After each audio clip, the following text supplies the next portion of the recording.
Sinasabi ko lang sa inyo na hawak kong pinakaiingatan yung sikreto. Kaya naman, dapat kayo magpakabait sa akin. Kasi kung hindi, baka ipisin ang utak ko. Mabuti naman at hindi mo na ako pinahirapan na hanapin ka, Helen.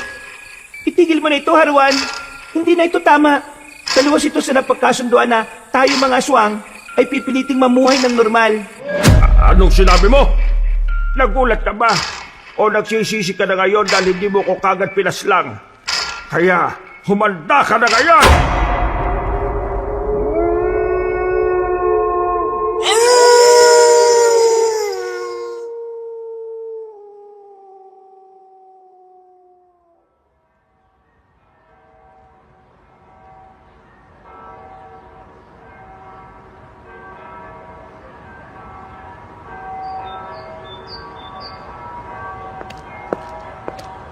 Ano, tanda? Mag-aangas ka pa ba sa akin? Tignan mo mukha mo, oh. Para kang basang sisiw na nagmamakaawa. Ano ba kasalanan ko sa iyo? Sinabi ko lang naman ang totoo sa Ali. Nagnanakaw ka naman talaga ng pera sa kaha nila, hindi ba? Nakita kita, kaya kita sinumbong. Saan ka ba nagagalit? Sa sinumbong kita o sa katotohanan wala kang ibang kayang gawin kundi ang manamantala? Aba, siraulo pa na itong matandang to eh. Oh. Hindi ko ba nadala? Gusto mo pang masaktan, ha? Matanda lang naman na kaya mong labanan eh. Nakakatiyak ako na sa iba hindi mo na makayang pumalag. Kung makapagsalita ka, akala mo, kilala mo ako. Para sabihin ko sa'yo, dito sa baryo namin, kinatatakutan ako. Walang pumapalag sa akin. Lahat na nagtatangkang magtaas sa akin, nasasaktan. Pasalamat ka pa ka, sinapak ng kita eh. Yung iba dyan, nilumpo ko. Yan ang napapala ng pakialamero. Hindi naman ako nagsisisi na sinumbong kita sa Ali. Kahit nasaktan mo pa ako, kahit na kailan, hindi nakakahiyang magsabi na katotohanan. Ang nakakahiya, yung ginagawa mo. Sinasamantala mo mga taong lumalaban ng pata sa buhay. Habang ikaw naghihintay ka lang kung kailan mo aanihin ang mga bungang hindi naman ikaw ang nagtanim. Eh ano naman ngayon? Anong pakialam mo? Sino ka ba, ha? Makapagsalita ka. Parang ang perpekto mong tao, ah. Diyos ka ba, ha? Hindi ako Diyos. Hindi rin ako perpektong tao. Marami din akong nagawang pagkakamali sa buhay. Pero ginagawa ko makakaya ko para makabawi sa Panginoon. Kaya sana, ganun din ang gawin mo, iho. Hindi pa huli ang lahat. Marami ka pang oras. Bata ka pa para maintindihan ng tunay na kahulugan ng buhay. Wow! Kung makapagpayo to, akala mo ano eh. Dati ka bang pare? Ganyan na ganyan ang mga salita ng bida-bidang pare dito sa amin eh. Balang araw, maiintindihan mo rin ako. Malalaman mo rin na ang mga ginagawa mo ay isang pagkakamali na maaaring maghatid sa iyo sa tarangkahan ng impyerno. Manahimik ka! Tigilan mo na nga ako sa kakaganyan mo. Sa susunod na pakialaman mo pa yung mga gagawin ko, hindi lang siya pa kang aabuti mo sa akin. Lulumpuin na kitang matanda ka. Kahit anong gawin mo sa akin, hindi na natin mababago ang katotohanan ng gumawa ka ng pagkakamali. Makasalanan ka. Kailangan mo... Ano? Masakit? Nahihilo ka na ba? Nakakakita ka na ba ng ibon sa ulo mo? Uy, Balong, tama na yan. Hindi ka ba naawa sa matanda? Ang tanda na niya, no? Hindi naman makakalaban yan sa'yo eh. At talaga nakikialam ka? Anong gusto mo? Ikaw na lang? Hindi naman siya nakikialam. Naawa lang ako dito sa matanda. Manong, ano po ba nangyari?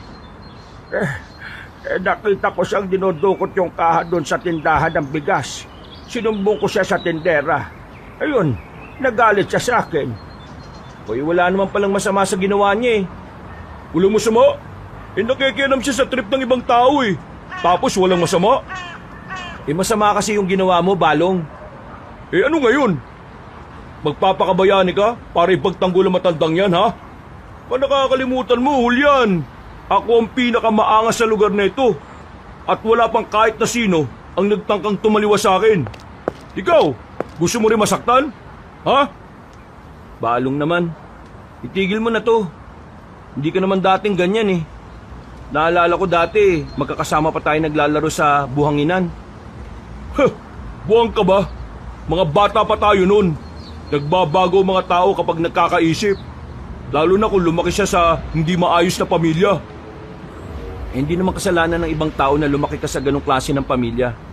Kasalanan yun ng mga magulang mong hindi ka inaruga. Kaya sana, huwag mong idamay ang mga tao sa galit mo sa mga magulang mo at sa mundo. Aray! Ano ka ba? Yan ang gusto mo, di ba? Ang magpakabayani. Magiging bayani ka lang kapag nasaktan ka. Balong, hindi pa huli ang lahat. Bago ka na.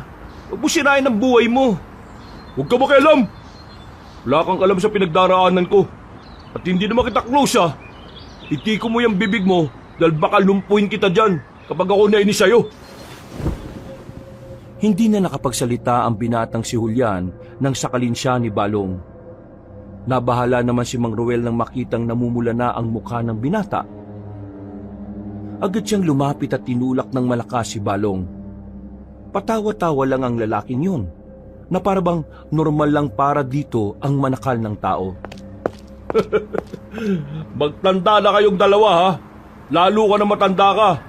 Kasi kung makikialam pa rin kayo sa mga gusto kong gawin, baka makita na lang yung katawan nyo na isang umaga, palutang-lutang na sa ilog. Ano? Naintindihan nyo ba ako? Tumango na lamang si Julian sa takot na masaktan ulit. Umalis sila Balong kasama ang mga kabarkada nito na patawa-tawa lang din. Napabuntong hininga na lamang ang matandang si Ruel at nakaramdam siya ng awa para sa binatang si Julian. Ayos lang ho ba kayo? Nadugo po palang labi nyo ha.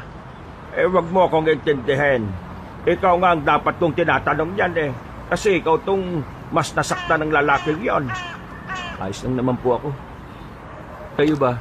Saan po ba kayo nakatira? Parang hindi po kayo pamilyar sa akin eh. Hindi po ba kayo taga dito? Isa akong manlalakbay. Ilang araw na akong naglalakbay at naghahanap ng magandang baryo na matutuluyan. Hindi ko inaasahan na ganito ang mangyayari sa akin dito. Pasensya na ho kayo kay Balong. Maangas po kasi talaga yun dito eh. Pero kung wala kayong mapupuntahan, gusto niyo po bang pansamantalang tumuli muna sa bahay? Sigurado ka ba, iha? Hindi naman ba ako nakakaabala sa'yo? Hindi naman po. Mag-isa lang naman po ako sa bahay namin eh. Ay, maraming salamat naman. Wala kasi talaga akong matutuluyan. Ako, baka gumawa na lang ako ng barong-barong sa tabi-tabi. Wala pong problema. Naawa po kasi ako sa inyo, lalo na nang malaman ko na wala naman pala kayo mapupuntahan. Napangiti na lamang ang matandang si Ruel. Naglakad na rin sila paalis. Hindi nagtagal, nakarating na rin sila sa bahay ni Julian. Mahaba ang bahay. Yari lamang ito sa kahoy pero maganda ang pagkakagawa. Ang bakura naman, merong mga tanim na gulay at kung ano-ano pang prutas. Malinis at malawak din ang paligid. Napangiti na nga lang din si Mang Ruel dahil natuwa siya sa pagiging organisado ng bakuran ng binata. Maganda ang bakuran mo, iho ah. Sigurado ka bang ikaw lang talagang mag-isa rito? Opo, ako lang po. Upo muna kayo dito sa gilid oh. Sasabihin ko lang pong linisin yung mga kalat sa loob. Kukuha na rin ako ng panggamot dyan sa sugat nyo. At sasabayan ko na rin po ng pagkain. Ay, nako. Napakabait mo naman. Hindi mo naman ako kilala pero tinutulungan mo ako. Dapat lang naman pong magtulungan ng mga taong mabubuti, di po ba? Tama ka naman dyan. Pumasok na rin ang binata sa loob. Mga ilang sandali lang ay pinapasok na rin si Mang Ruel. Unang kagat pa lang ni Mang Ruel sa tinapay na pinalamanan ng itlog, naalala niya na kagad ng mga araw niya bago siya naging manlalakbay. Madalas kasing ganoon ang kanyang kinakain tuwing umaga. Ako na lang po mag-isa rito. Nakarang taon lang po kasi namatay ang nanay at tatay ko. Pumunta po kasi sila sa Maynila para magtrabaho. Pero sumama sila sa isang malawakang kilos protesta. Pasama sila sa mga minalas na tamaan ng mga ligaw na bala. Pag uwi nila dito, mga nasa kahon na sila. Wala na ako nagawa. Naiyak na lang ako. Ay, paumanhin kung yan ang dinanas mo. Ay, maging matatag ka pa sana sa mga pagsubok na darating sa buhay mo. May plano ang Diyos sa iyo, iho. May plano ang Diyos? Ano pong plano? Hindi ko po kasi maintindihan eh. Kasama po ba sa plano niya na mawala ang mga magulang ko? Plano niya po bang gawin akong matatag kaya kailangan kong mawala ng magulang? Hindi ko po talaga maintindihan eh. May mga taong masasama, mga taong mapang-abuso, pero bakit hindi sila yung nawawala sa mundong ito? Sila lang naman ang nagdudulot ng kaguluhan eh. Ang mga magulang ko, pinaglalaban lang nila karapatan nila para puksain ang korupsyon. Pero bakit sila nawala? At bakit hindi ang mga kurakot na politiko ang kinukuha ng Diyos? Ang nararamdaman mo ay ginagalang ko ng lubos. Pero ito ang palagi mong tatandaan. Hindi kailanman ginusto ng Panginoon na magdusa mga tao. Nangyayari ang masasakit na parte ng buhay natin para iligtas tayo sa mas madilim na kapalaran. Huwag kang mawawala ng pag-asa, iho. May magandang kinabukasan ang naghihintay sa iyo. Kailangan mo lang magpatuloy. Maraming salamat po. Pero, pastor po ba kayo? O dating nasa simbahan? Ang galing niyo po kasing magbigay ng payo eh. Medyo gumaan po yung pakiramdam ko. Alam mo kung ano ako. Isa akong albularyo. Albularyo po kayo? Totoo po? Oo. Bakit? Hindi ka pa ba nakakakita ng albularyo? Wala po kasing albularyo dito sa amin eh. Kayo pa lang po yung kauna-unahan. Ay, ganun ba? Mas maganda pala kung ganon. Kasi meron na ring manggagamot dito sa wakas. Kaya nga po eh. Ang dami pa namang nakakasakit dito kapag maulan. Ay, sandali lang. Hindi ko pa pala nalalaman ang pangalan mo. Ano bang pangalan mo? Ako naman si Ruel. Pwede mo akong tawagin na lang na Mang Ruel. Julian naman po ang pangalan ko. Julian. Matanong ko lang. Yung kaninang lalaki na maangas, sino bang isang yon? Si Balong po. Kababata ko po siya eh. Pero nang magkamuwang nagbagong ugali niya. Yung mga magulang po kasi niya, palagi siyang binubugbog nun. Tapos, hindi man lang siya nadisiplina na maayos. Siga po talaga yun dito. Palibasa, yung ninong niya po kasi yung kapitan dito sa baryo. Kaya kahit na anong gawin niya, binabaliwala lang ng kapitan namin. Pero ang nararamdaman ko sa kanya, meron pa rin natitirang kabutihan sa kalooban niya. Kailangan niya lang talagang magabayan. Pero nasa tamang edad na po si Balong eh. Bakit kailangan niya pang gabayan eh? Kaya na niyang mag-isip kung ano ang tama at kung ano ang mali. Iho, kahit ang matatanda ay naliligaw rin ng landas. Kaya dapat, inaakay siya pabalik. Yun din naman po ang gusto ko mangyari. Kaso, masyadong matigas ang puso ni Balong eh. Kaya, ayun, hinahayaan ko na lang din. Matapos malagyan ng paunang lunas ang sugat ni Mang Ruel, nilinis rin nila ang magiging silid na matandang lalaki. Pasimpleng humahanga si Mang Ruel sa kabaitan ni Julian.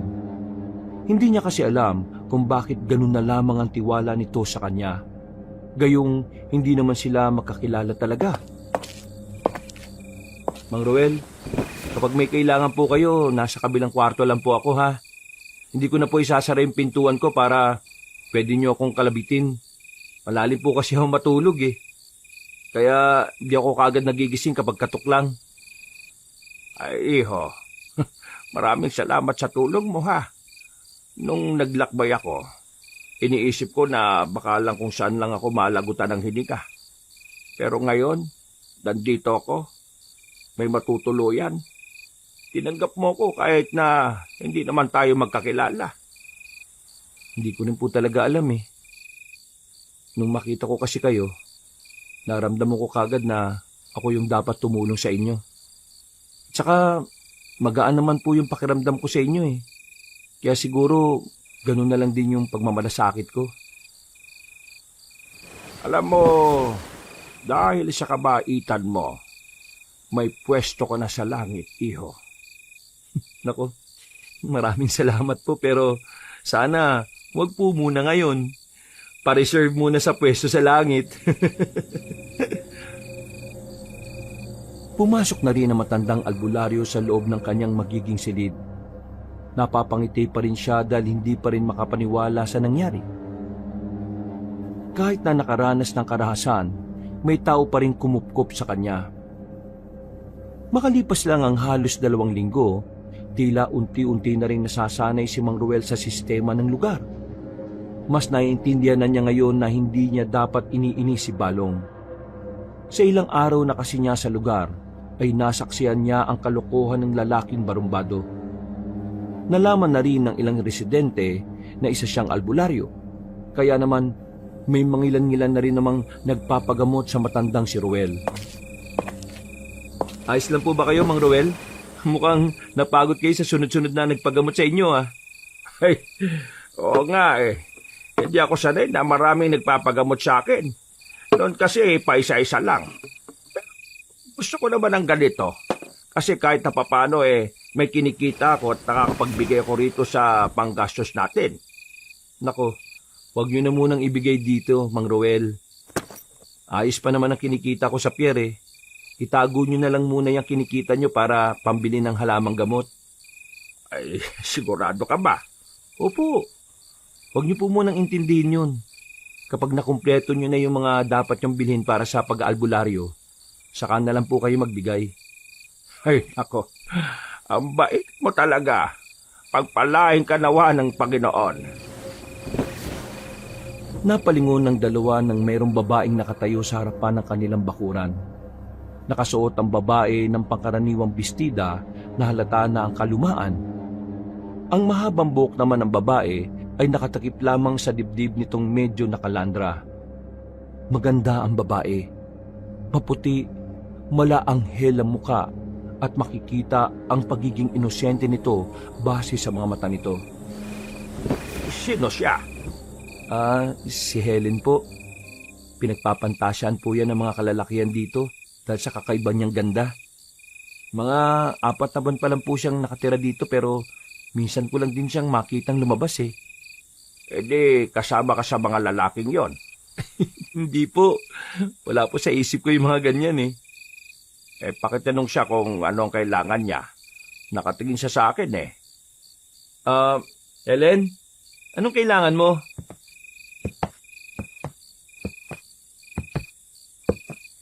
Napalitan ko kasi na meron daw isang magaling na albularyong narito. Gusto ko sanang ipagamot tong paa kong napilay. Napatingin agad si Mang Ruel sa paanan ng babae. Nakita niya na medyo namamaga ngayon. Hirap din itong makalakad kaya inalalayan nito ni Julian. Ay, alalayan mo kaming dalawa sa loob. Namamaga ng sobra yung paa mo, miss. Masakit nito. Pero kung gusto mo talagang mas mabilis itong gumaling, gagawin ko ang makakaya ko pero dapat kayanin mo rin. Opo, susubukan ko pong kayanin. Kailangan ko po kasi talagang makalakad na maayos eh. Ay, o sige. Sisimulan na natin. Mang Ruel, sa labas na lang po muna ako ha. Aasikasuhin ko na po yung hapunan natin. Kapag may papabot kayo sa akin, siguan niyo na lang po ako. Tumango na lamang ang matandang lalaki. Pinaupunan niya sa mahabang papag ang dalagang si Helen. Paghawak niya pa lang sa paa nito, ay napaaray kaagad ng babae. Maya-maya pa, nilagyan na rin yun ni Mang Ruel ng langis. Mainit ang langis pero nagdudulot ito ng pansamantalang manhid. Ngunit kahit na ganon, nakakaramdam pa rin ng sakit si Helen. Sinimulan ni Mang Ruel ang paghihilot. Malakas ang boses ni Helen nang umabot na talaga sa labas. Nag-aalala na si Julian sa labas dahil ang takbo ng isip ng binata parang hindi hilot ang ginagawa ni Mang Ruel. Base kasi sa naririnig niya sa babae ay para itong umuungol. Hindi na nakatiis si Julian. Nagmamadali itong bumalik sa loob. Pagpasok niya ay inabutan niyang hinihilot lang ni Mang Ruel ang paa ni Helen. Bakit? Ah, akala ko po kasi ano. Wala ho. Sige po, sa labas na ulit ako. Natawa na lamang si Mang Ruel dahil alam niya kung ano ang iniisip ni Julian. Mga ilang sandali lang ay natapos na rin ang ginagawa niya. Medyo nagkaroon na rin ng ginhawa si Helen. Tumayo ka, miss. Itapak mo ang paa mo. Bakit masakit pa rin? Kaya mo itatapak ay para malaman natin kung nabawasan na ba ang sakit. Ayan, hindi na ganang masakit. Ang galing mo pala talagang albularyo. Hindi naman gaano. Magkano pong ibabayad ko sa inyo? Pwede bang isa makalawa na ang bayad? Kasi wala po akong pera sa ngayon eh. Ang bayad ay hindi naman sa pilitan, kaya walang problema. Julian, pakialalayan nga si Helen. Nakakalakad naman na siya ng maayos pero masakit pa rin daw ng kaunti. Hinatid ni Julian ang dalaga sa labas. Kaya na raw nito na mag-isa kaya hinayaan na rin ng binata na maglakad. Agad na lumapit si Julian kay Mang Ruel. Tinitingnan nito ang matanda na parabang sinusuri ng maayos ang tindig ni Mang Ruel. Akala ko talaga kanina may nangyayari na kababalagan eh. Pambihira ka naman. Bakit naman yun ang iniisip mo? Mang Ruel, yung boses kasi ni Helen kanina, parang inaano eh. Kaya yun, napatingin na lang tuloy rito kanina yung mga dumaraan. Ay, ganon talaga. Masakit kasi yung inihilot ko sa kanya. Pero sa kabilang banda, parang masarap din eh. Pero galing niyo pa rin, no? Nakalakad na siya na maayos. Medyo naiilang pa nga ako sa kanya. Kasi yun ang unang beses na may babaeng nagpahilot ng paa sa akin. Kursunada mo, no? Ikaw talaga. Magluto ka na lang at liligpit ko na itong mga kinalat ko sa loob. Napapakamot na lamang sa ulo si Julian. Si Mang Ruel naman ay aminadong naapektuhan din ng kagandahan ni Helen. Unang tingin niya pa lang ay parang nahumaling na siya kaagad. Pakiramdam niya, nahanap na niya ang babaeng magpapatibok ng kanyang puso. Isang buwan pa ang nakalipas, tuluyan nang nakilala ng marami ang panggagamot ni Mang Ruel. Tila siya na nga ang naging opisyal na manggagamot ng baryong yun. Kasabay nito, unti-unti ring umuusbong ang pagtingin ng matandang albularyo sa dalagang si Helen. Tuwing nakikita niya yon, pakiramdam niya ay gumagaan ang kanyang bawat araw. Pero pinipigilan pa rin niya ang kanyang nararamdaman. Hindi pa rin siya makausad sa nakaraang nangyari. Ang pangyayari na kung saan ay nagkaroon siya ng pagkakasala. Lumapit siya sa kabinet at kinuha niya roon ang isang larawan na kung saan naroon siya habang nakasuot ng kasuotan ng isang pari. Sa gilid niya ay mayroong isang babae. Ang babaeng naging dahilan kung bakit siya pinatalsik ng mga kalugar niya bilang pari ng kanilang baryo. Galit kasi ang kapitan ng baryo nila noon sa kanya dahil tinutuligsa niya ang mga maling ginagawa ng barangay. Kaya naman gumawa sila ng paraan para lamang mapatalsik siya. Bumuntong hininga na lamang si Mang Ruel. Napapailing na lamang siya.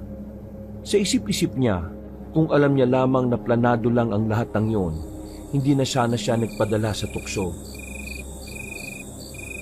Bakit? May problema ba?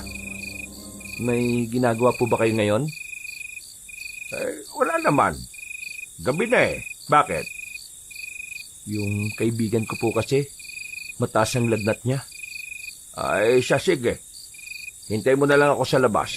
Ihahanda ko lang ang mga gamit ko. Walang sinayang na sandali ang matandang albularyo. Agad silang lumabas. Pero habang naglalakad sila patungo roon, bigla na lang nilang nakasalubong ang lalaking si Balong. Ngiti pa lang nito ay alam na nilang wala na itong magagawang maganda.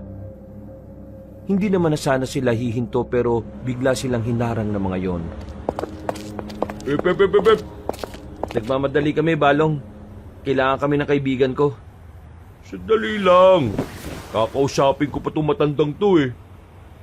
Bakit? Ano bang kailangan mo? Balita ko kasi, marami nang nakakakilala sa'yo. Ibig sabihin lang yan, marami ka ng pera. Totoong marami nang nakakakilala sa akin. Pero hindi totoong marami na akong pera. Hindi naman kalakihan ang sinisingil ko sa mga tao eh. At saka, bakit ka ba interesado sa pera? Bigyan mo ako ng pera. Uy, bakit ka naman hihingi sa kanya? Nung nakaraan sinasaktan mo siya. Isa pa, hindi ka naman niya kaano-ano ah. Hindi kita kinakausap ha. Kaya itiko mo yung bibig mo. Baka mabalian pa kita dyan.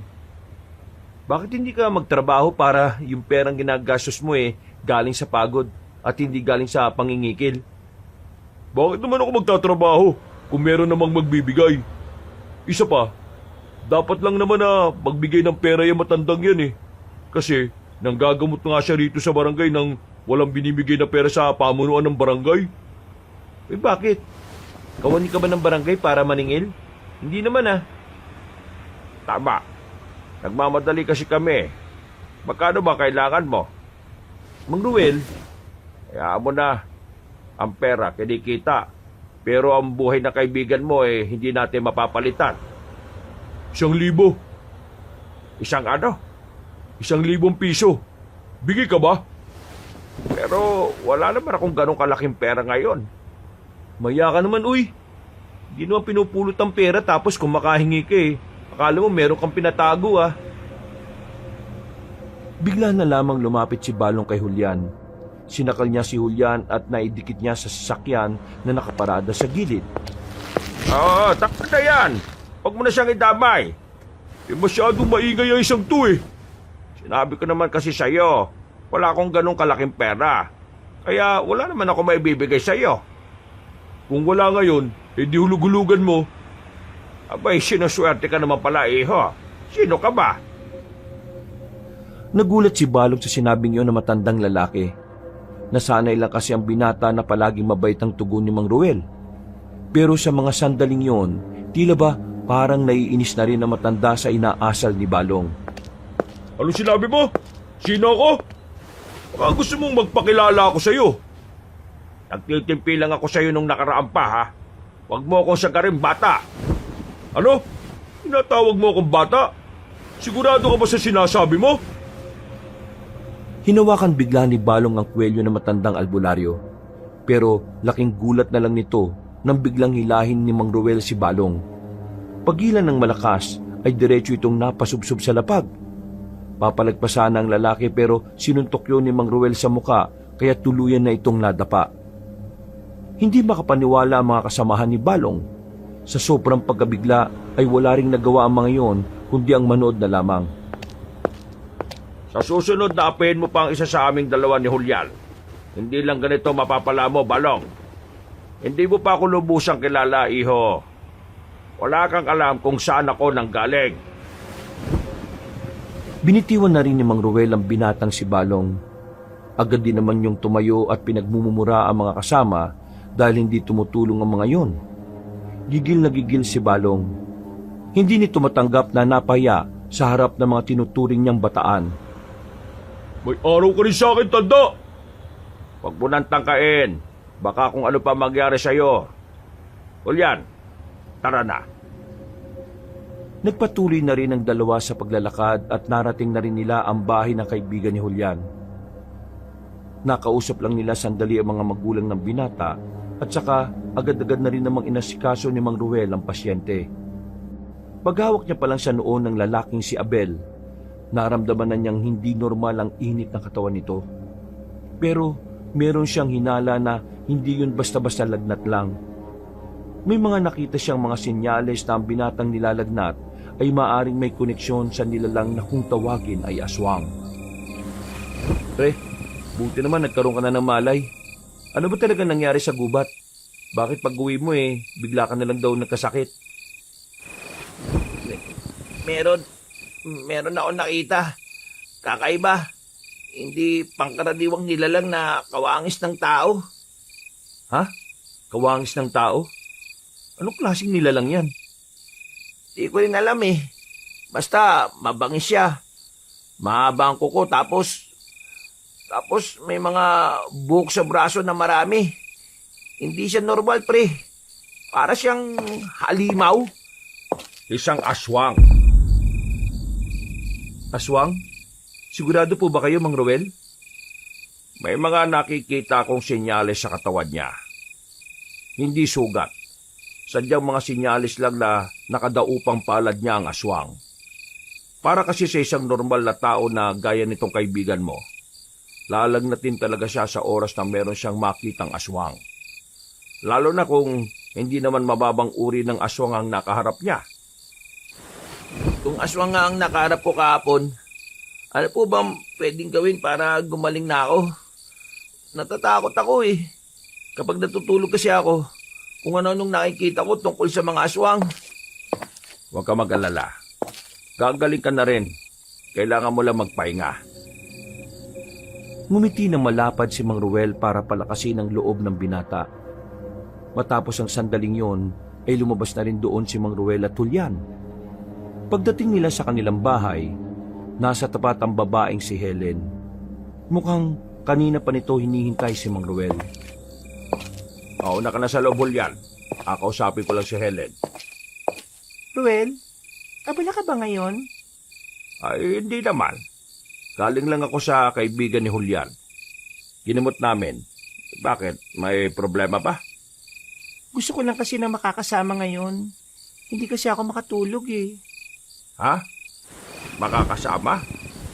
Sige, dito tayo. Mas komportable ako sa bahay eh. Sigurado ko bang ayos lang sa'yo na may kasama kang lalaki doon? Oo naman. Hindi ka naman masamang tao, di ba? Napatingin si Mang Ruel kay Julian na nasa pintuan. Sumenyas lang din naman sa kanya ang binata na pumapayag siya sa gusto ni Helen. Pagdating nila sa bahay ng dalaga, biglang tumigil si Helen at tumingin sa mga mata niya. Nagtaka naman si Mang Ruel kung bakit. Bakit? Meron ba akong dumi sa mukha? Wala naman. Gusto lang naman kitang tingnan. Bakit naman? Nakakatuwa ka kasi. Nakakatuwa ako. Sa paanong paraan? Hindi ko sasabihin. Tara na. Pasok ka na sa bahay ko. Ipagtitimpla kita ng masarap na tableya. Umupo ang matanda sa gilid. Maya-maya lang ay bumalik na rin ang dalaga. Nung unay inakala ni Mang Ruel na magagandang bagay lang ang kanilang pag-uusapan. Pero hindi niya inaasahan na bubuksan ng dalaga ang usapan tungkol sa mga aswang. Ruel, di ba albularyo ka? E di naniniwala ka sa mga aswang. Oo naman. Naniniwala ako sa mga aswang. Pero bakit ito ang gusto mong pag-usapan?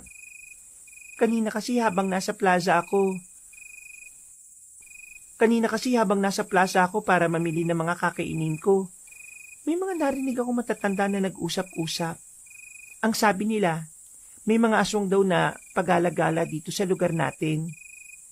Sigurado ka ba na narinig mo yon? Wala pa naman kasi ako nararamdaman o nakikita rito. Ewan ko.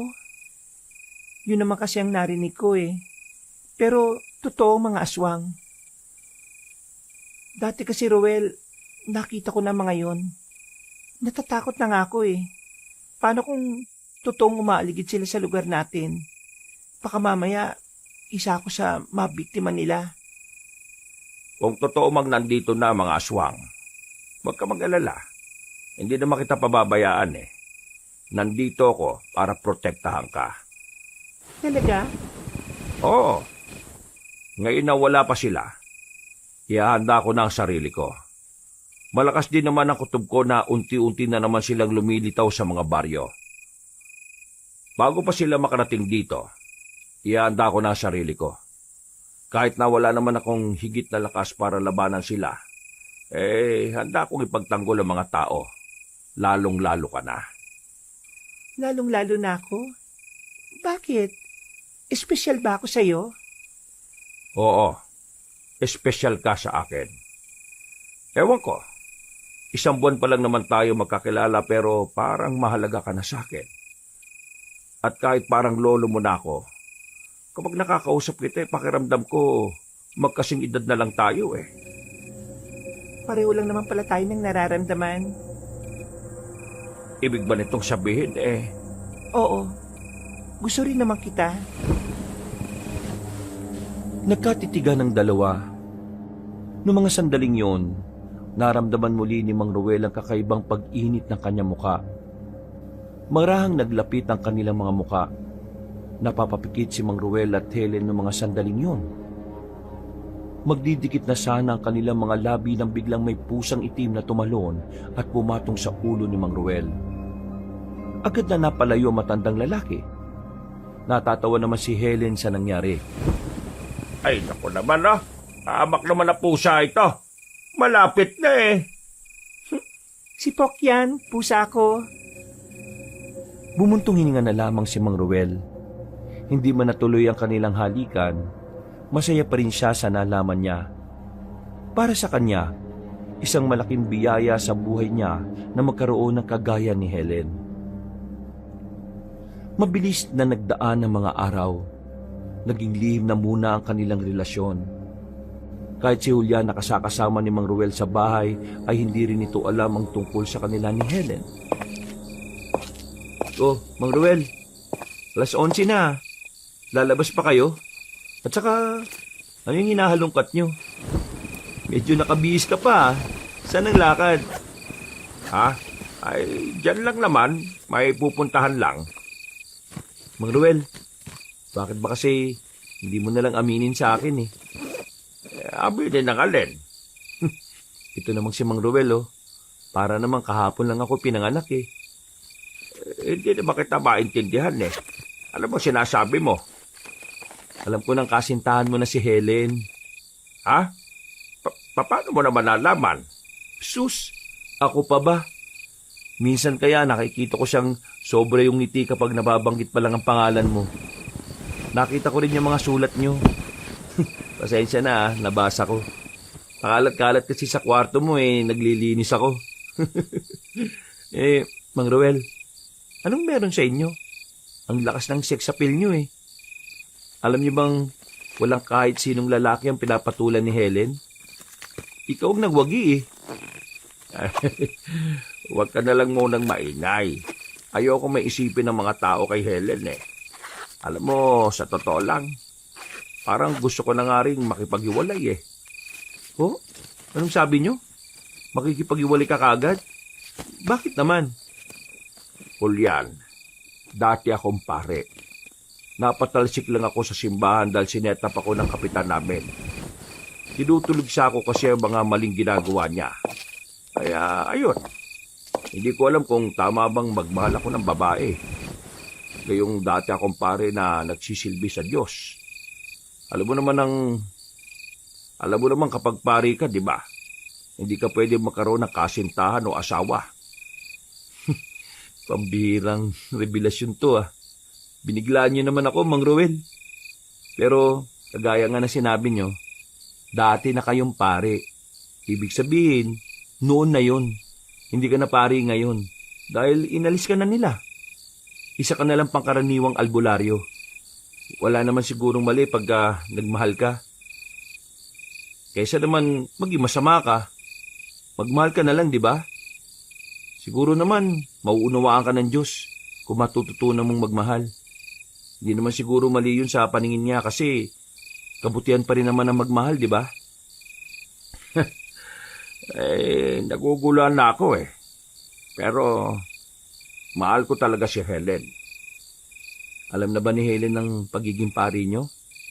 Hindi ko alam kung paano ko sasabihin sa kanya eh. Hindi maging tapat ka na lang siguro. Kung talagang mahal ka niya, maiintindihan ka naman siguro niya. Makikita ba kayo ngayon? Hindi. May pupuntahan akong iba. Saan naman yan? May nakilala akong kapwa ko albularyo sa kabilang baryo. May nalalaman siya sa aswang. Kailangan ko marinig yon. Kailangan ko mapag-aralan at kailangan ko mapagandaan ang mga aswang na yan. Bakit? May panganib po bang nakamba sa buhay ninyo? Hindi lang sa buhay ko, kundi sa buhay ng mga maraming tao. Yung aswang na nakita ng kaibigan mo, marahil isa lang yon sa mga aswang na umaali-aligid sa atin. Nako, nakakatakot naman pala yan.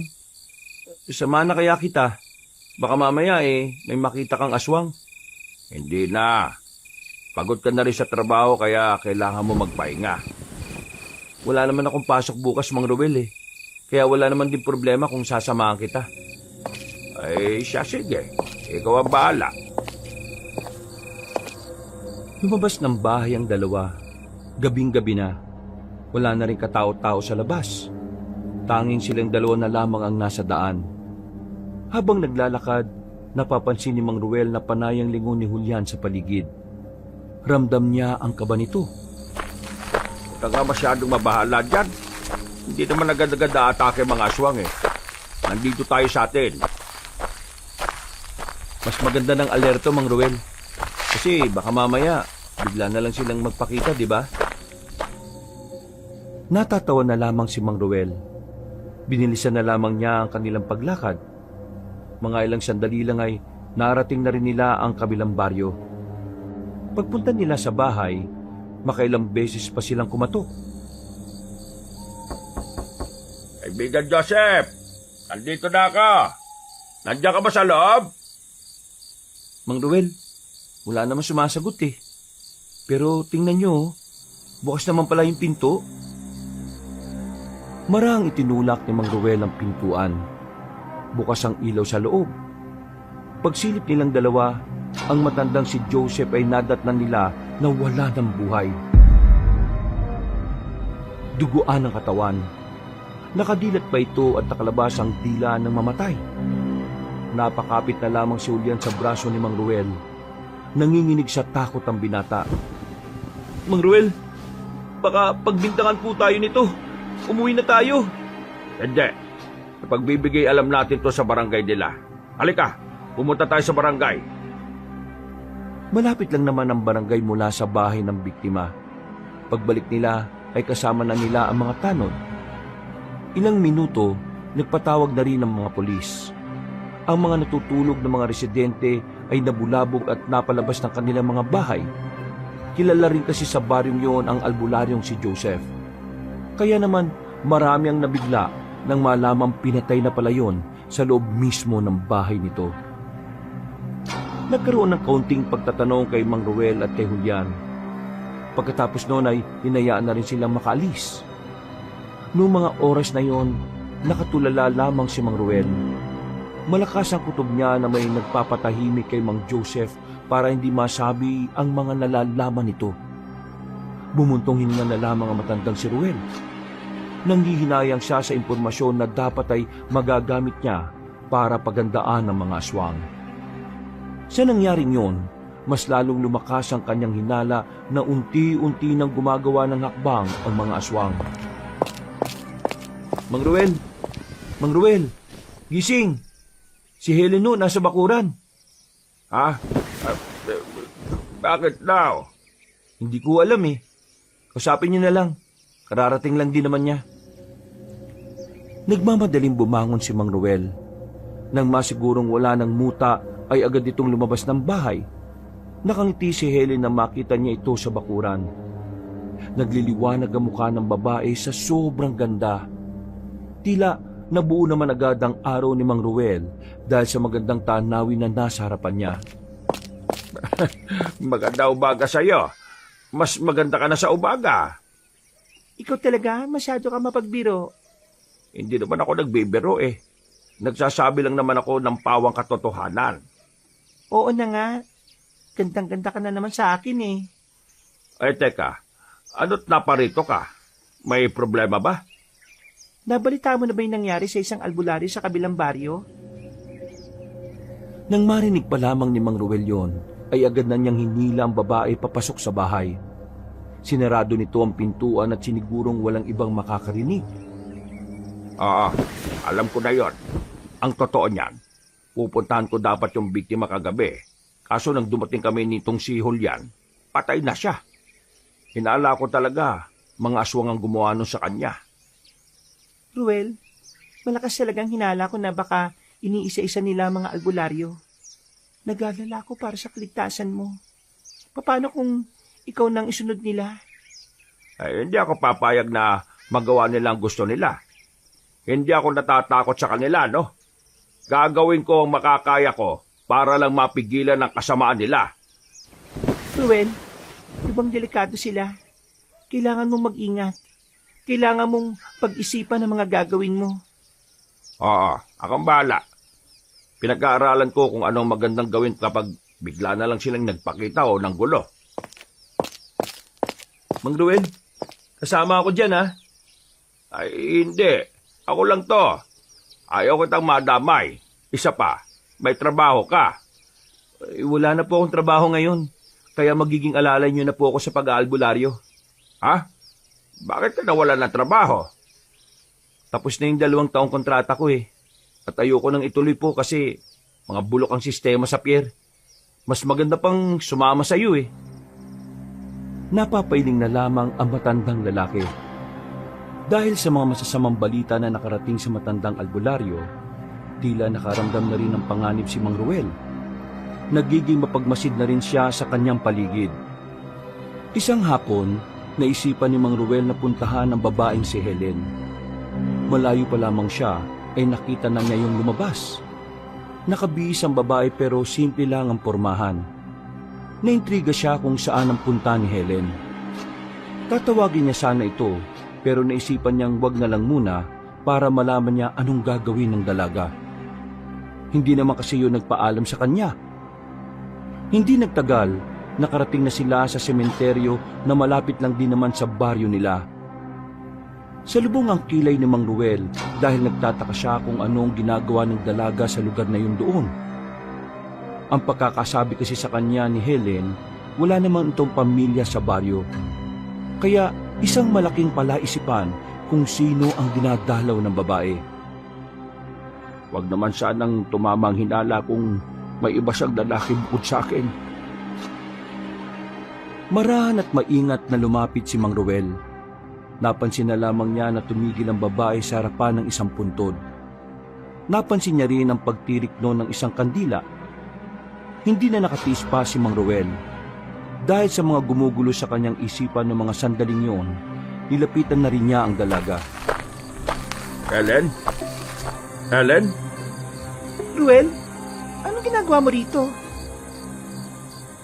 Pupunta sana ako sa bahay mo pero nakita kitang lumabas eh. Sinundan kita at nagtaka kasi ako kung saan ang lakad mo sa ganitong oras. Nag-alala ko na baka mapano ka sa daan eh. Kasi ano eh. Ipaliwanag mo sa akin kung sino ang nasa puntod na yan. Makikinig ako. Ruel, patawarin mo ako. Nagsinungaling ako sa'yo. Bakit? Ano pa ba ang hindi ko alam tungkol sa iyo? Ang taong nakalibing dito ay si Mang Joseph.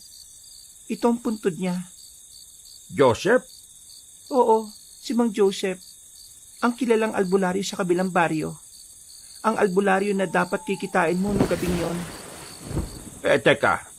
Magkakilala kayo? Oo, kilala ko siya.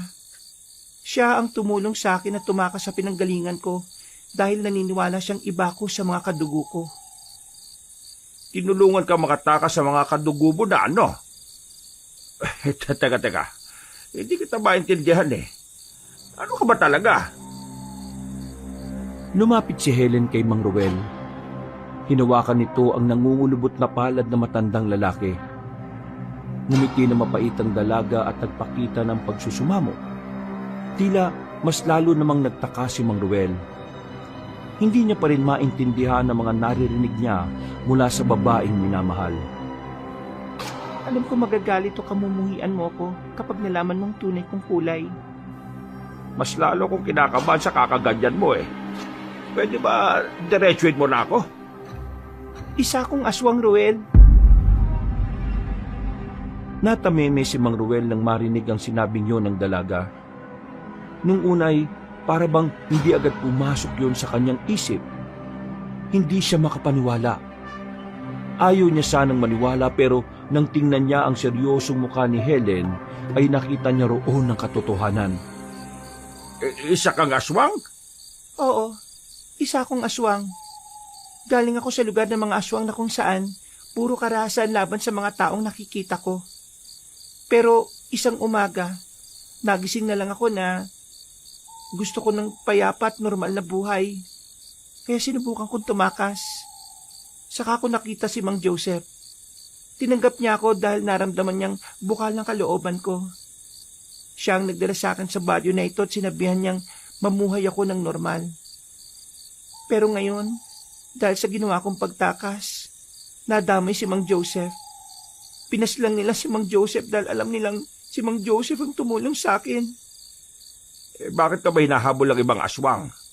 Ganun ka pa talaga kahalaga sa kanila? Opisyal ako ng mga aswang at ako rin ang nakatakdang ikasal kay Harwan, ang pinuno ng mga aswang. Dalawa lang ang pwede mangyari sa akin kapag nahuli nila ako. Pwedeng matuloy ang kasal. Pero pwede rin nila akong patayin dahil marami akong nalalaman. Yun ba ang dahilan kung bakit sinabi mo sa akin ang tungkol sa aswang? Para maging ganda ko? Para may magprotekta sa'yo? Oo, kasi wala akong kakampi. Ginagamit mo lang ba ako para may kakampi ka? Hindi. Totoong mahal kita, Ruel. At lahat ng pinakita ko sa'yo ay totoo. Pero bakit hindi mo kagad sinabi sa akin kung ano ka? Kung sinabi ko ba sa'yo kagad, matatanggap mo ko? Kung si Joseph ka, tinanggap ka ako pa kaya? Natakot lang ako sa magiging reaksyon mo. Dahil hindi ko talaga alam kung paano sasabihin sa'yo nang hindi mo ko... Kamumuhian? Ganyan ba kababa ang tingin mo sa pagmamahal na meron ako para sa'yo? Well, hindi naman sa ganon. Hindi ko lang talaga alam kung ano mangyayari kapag nalaman mo. Wala namang pagbabago Ngayong nalaman ko, hindi naman ako nakaramdam ng takot o kahit na anong pangit na pakiramdam sa'yo. Normal ka pa rin sa paningin ko, Helen. Ang akin lang naman, kung kaya mong magtiwala sa iba, sana ganun ka rin sa akin. Pasensya na. Nawalan lang ako ng lakas ng loob na sabihin sa'yo ang... Ang alin? Sandali. Himuko ka. Bakit? May mga aswang sa paligid, Ruel. Himuko ka. Sumunod na lamang ang matandang lalaki sa sinabi ni Helen. Mga ilang sandali lang, naramdaman na lang din nila na bukod sa kanila, meron pang ibang naroon. Napabuntong hininga si Mang Ruel. Wala siyang kadaladalang kahit na anong sandata. Kaya naman, hindi niya maiwasang hindi kabahan. Dito ka lang. Isa ka naman pupunta. Kailangan ko silang harapin. Kung hindi mapapahamak ka. Kahit gusto niyang pigilan ng babae, wala rin siyang magawa nang bigla na lang yung lumabas sa kanilang pinagtataguan. Bumuntong hininga na lamang ang matandang lalaki. Nang sumilip siya, ay nakita niyang kaharap ni Helen ang tatlong aswang. Base sa naobserbahan niya, ay nag-uusap ang mga yon pero sa ibang lingwahe. Maya-maya, nakita na lamang ni Mang Ruel na bigla na lang inatake ng tatlo ang babae. Noong mga sandaling yon, nagsimula na rin ang labanan. Nasaksiyan ni Mang Ruel kung gaano kabangi si Helen. Nakita niya rin kung paanong naging aswang ang babae kanyang minamahal. Hindi nagtagal, lumayas na rin ang mga aswang na yon. Agad din naman bumalik ang babaeng si Helen sa kanya. Napansin niyang meron na yung sugat sa braso. Nako, may sugat ka. Tignan mo, mahaba yung kalmot na yan. Wala yan. Sanay na ako sa ganyan. Anong sanay? Hindi, maraming dugo lumalabas. Tara, sumama ka sa akin sa bahay. Sandali. Wala nang nagawa pa ang babaeng si Helen nang hilahin na siya ni Mang Ruel paalis. Pagdating nila sa bahay, nagulat pa si Julia nang makita ang dinudugong braso ng babae. Pero agad din naman silang inasikaso ng binata. Kinuha naman agad ni Mang Ruel ang kanyang mga kagamitan sa panggagamot. Mabilis niyang nilagyan ng paunang lunas ang sugat ng dalaga. Kaya ilang minuto lang ay nabawasan na rin ang kirot na nararamdaman nito. Kumusta ang pakiramdam mo? Hindi na ganun, Kapte. Maraming salamat, Ruel. Teka, pwede ko bang malaman kung ano nangyari? Nakakagulat naman kayo. Wala.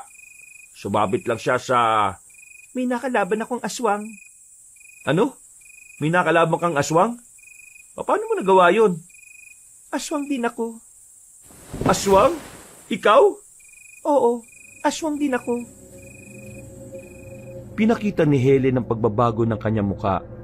Sa hindi inaasahang pangyayari, bigla na lamang hinimatay si Julian sa sobrang pagkabigla. Bakit mo naman siya binigla? Hindi ko siya binigla. Sinabi ko lang naman ang totoo tungkol sa akin. Ang ibig ko sabihin, sana pinaliwanag mo sa kanya na maayos. Ganun ba?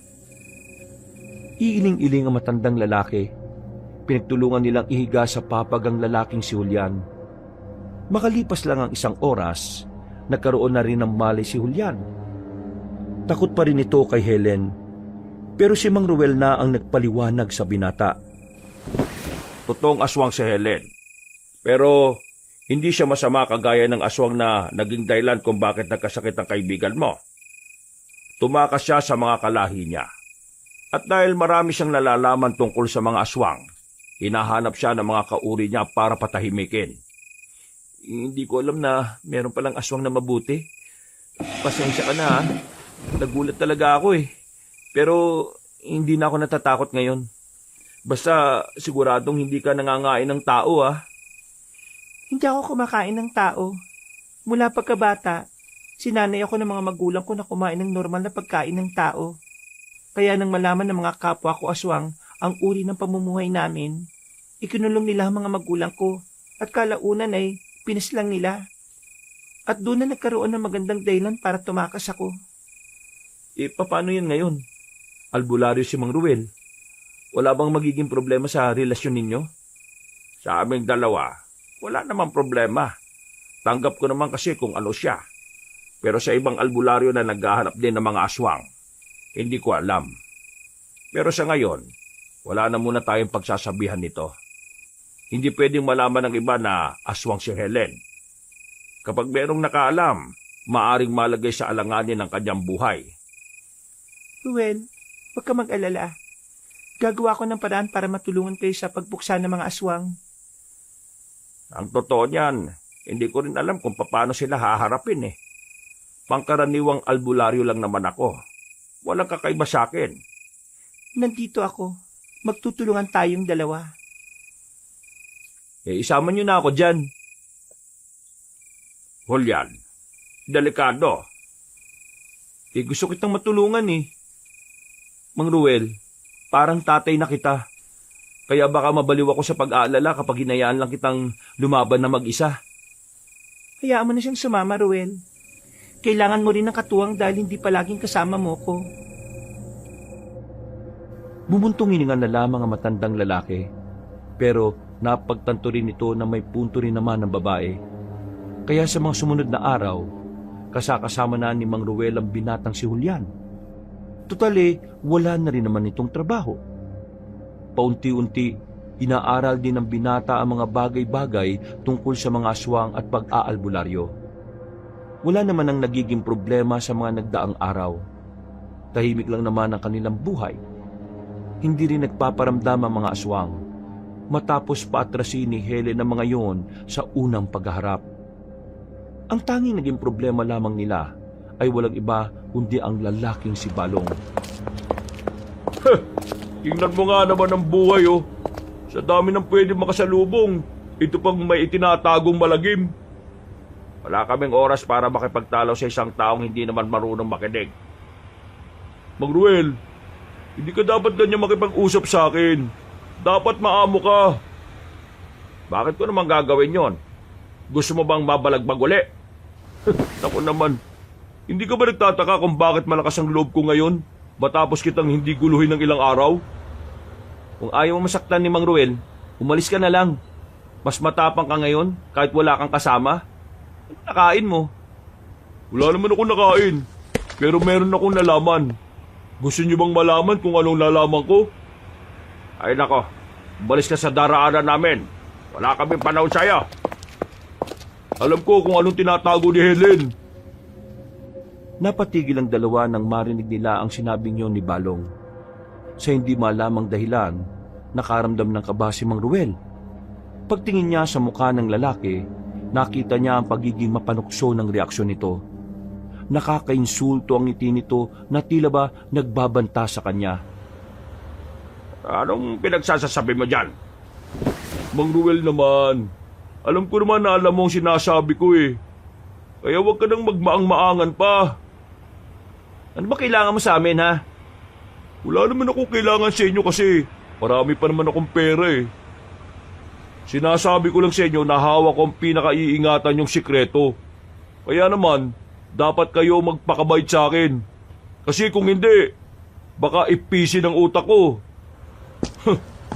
Siya nga pala. Nakausap ko kanina si Helen eh. Ang ganda pa rin pala niya, no? Kahit na basta. Wag na nga lang. Basta yun na yun. O paano? Aalis na ako. May pupuntahan pa kasi ako eh. May kikitain akong babae. Magandang babae. Pero babaeng normal na tao yun ha. Ngumiti ng nakakalokong lalaki at naglakad paalis habang sumisipol. Ang dalawa naman ay naiwang nakatayo lamang. Nanlalaki ang mga mata ni Mang Ruel na mapagtanto nito kung ano ang tinutukoy ni Balong. Pinagpapawisan ang kanyang palad dahil sa kaba. Mang Ruel, tingin niyo po ba yung pagiging aswang ni Helen ang sinasabi ni Balong? Mukhang narinig na tayong nag-uusap nung nakaraan eh. Ang bihira. Paano niya naman narinig yun? Nasa loob naman tayo ng bahay. Hindi ko rin alam. Pero kailangan nating ihanda ang sarili natin para sa mga susunod na mangyayari. Tingin ko, may gagawing hindi maganda yung Balong na yan eh. Ano hong gagawin natin? Papalisin ba natin si Helen? Yun ang pinakamagandang paraan. Ang kaso, hindi ko alam kung saan naman tayo pupunta. Wala akong alam na lugar eh. Ang maganda nito, ihanda na natin si Helen. Kailangan natin siyang masabihan. Sakaling ipaalam ni Balong sa ibang tao ang tungkol sa sikreto niya. Dapat handaan na tayo para wala na tayong ibang gagawin kundi ang umalis na lang. Ay, visit talagang Balong na yan kahit kailan, no? Sana siya yung makuha ng mga aswang, eh. Matapos ang kanilang pag-uusap, ay mas inuna nilang puntahan si Helen. Hindi na muna nila tinuloy kung ano man ang lalakarin nila nung araw na yun. Sinabihan nila si Helen tungkol kay Balong. Kahit ang babae ay nakaramdam din ng pangamba. Batid nitong magagalit ang mga tao kapag natuklasan na isa pala siyang aswang. Sa mga sumunod na araw ay inobserba nila ang mga galaw ni Balong. Normal lang naman ang mga ginagawa nito. Kagaya pa rin ng dati, walang nangyaring masama kay Helen. Sa palagay nila, ay wala pa rin pinagsasabihan si Balong na iba. Bagay na kanilang pinagtataka kung bakit. Buong akala kasi nila, gagamitin ni Balong ang lihim ni Helen para gipitin sila. Mang Ruel, tingin nyo, ano kayong binabalak ni Balong? Wala eh, tahimik lang. Akala ko kinabukasan nun lulusubin na ng mga tao si Helen. Pero hindi eh. Yan nga rin ang iniisip ko eh. Nakakakaba yung pananahimik niya. Parang may kung anong binabalak yung bokong na yun eh. Pero sa ilang araw na inoobserbahan natin siya, parang wala naman siyang pakialam. Hindi tayo pwedeng maging kampante sa kanya. Ikaw ang nagsabi. Kilala siyang siraulo dito. Sa lahat ng mga tao rito, siya lang ang hindi natin pwedeng pagkatiwalaan. Sa bagay, may tama nga naman kayo. Teka, kumusta naman pala si Helen? Hindi ba siya ginugulo ng mga kapwa niya? Ay, hindi naman. Wala pang paramdam ang mga aswang. Kaya sinasamantala niya yung pagkakataon na yon. Hinahanap niya yung iba niyang kamag-anak na kagaya niya ng pananaw. Sinusubukan niyang itipon ang mababait na aswang laban sa mga masasama. delikado yung ginagawa niya. Paano kung yung nakausap niya kasabot pala ng masasamang aswang?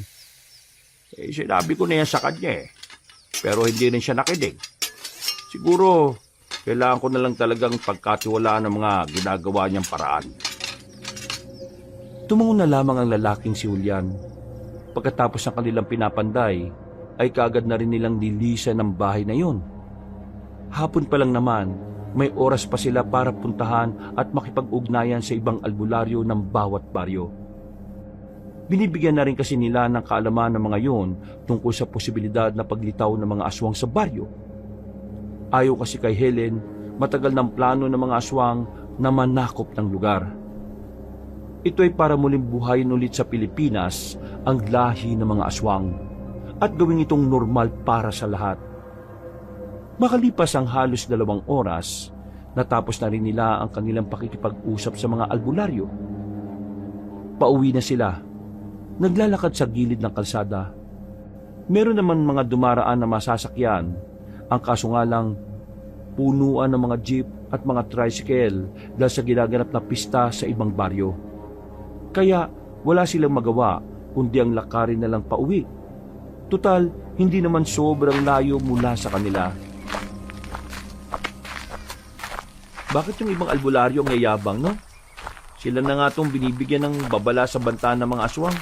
Tayo pa itong mukhang tanga sa paningin nila.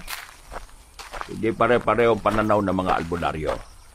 Yung iba, akala nila katang-isip lang mga aswang. Sila mga albularyo na walang ibang gustong gawin, kundi manggamot lang. Pero pagdating sa paggagamot ng mga sakit na may kinalaman sa mga masasamang elemento, wala silang pakialam at mangmang sila roon. Yun ang mga albularyong pinagtatawanan lang tayo kanina. Pero meron din namang naniniwala sa atin.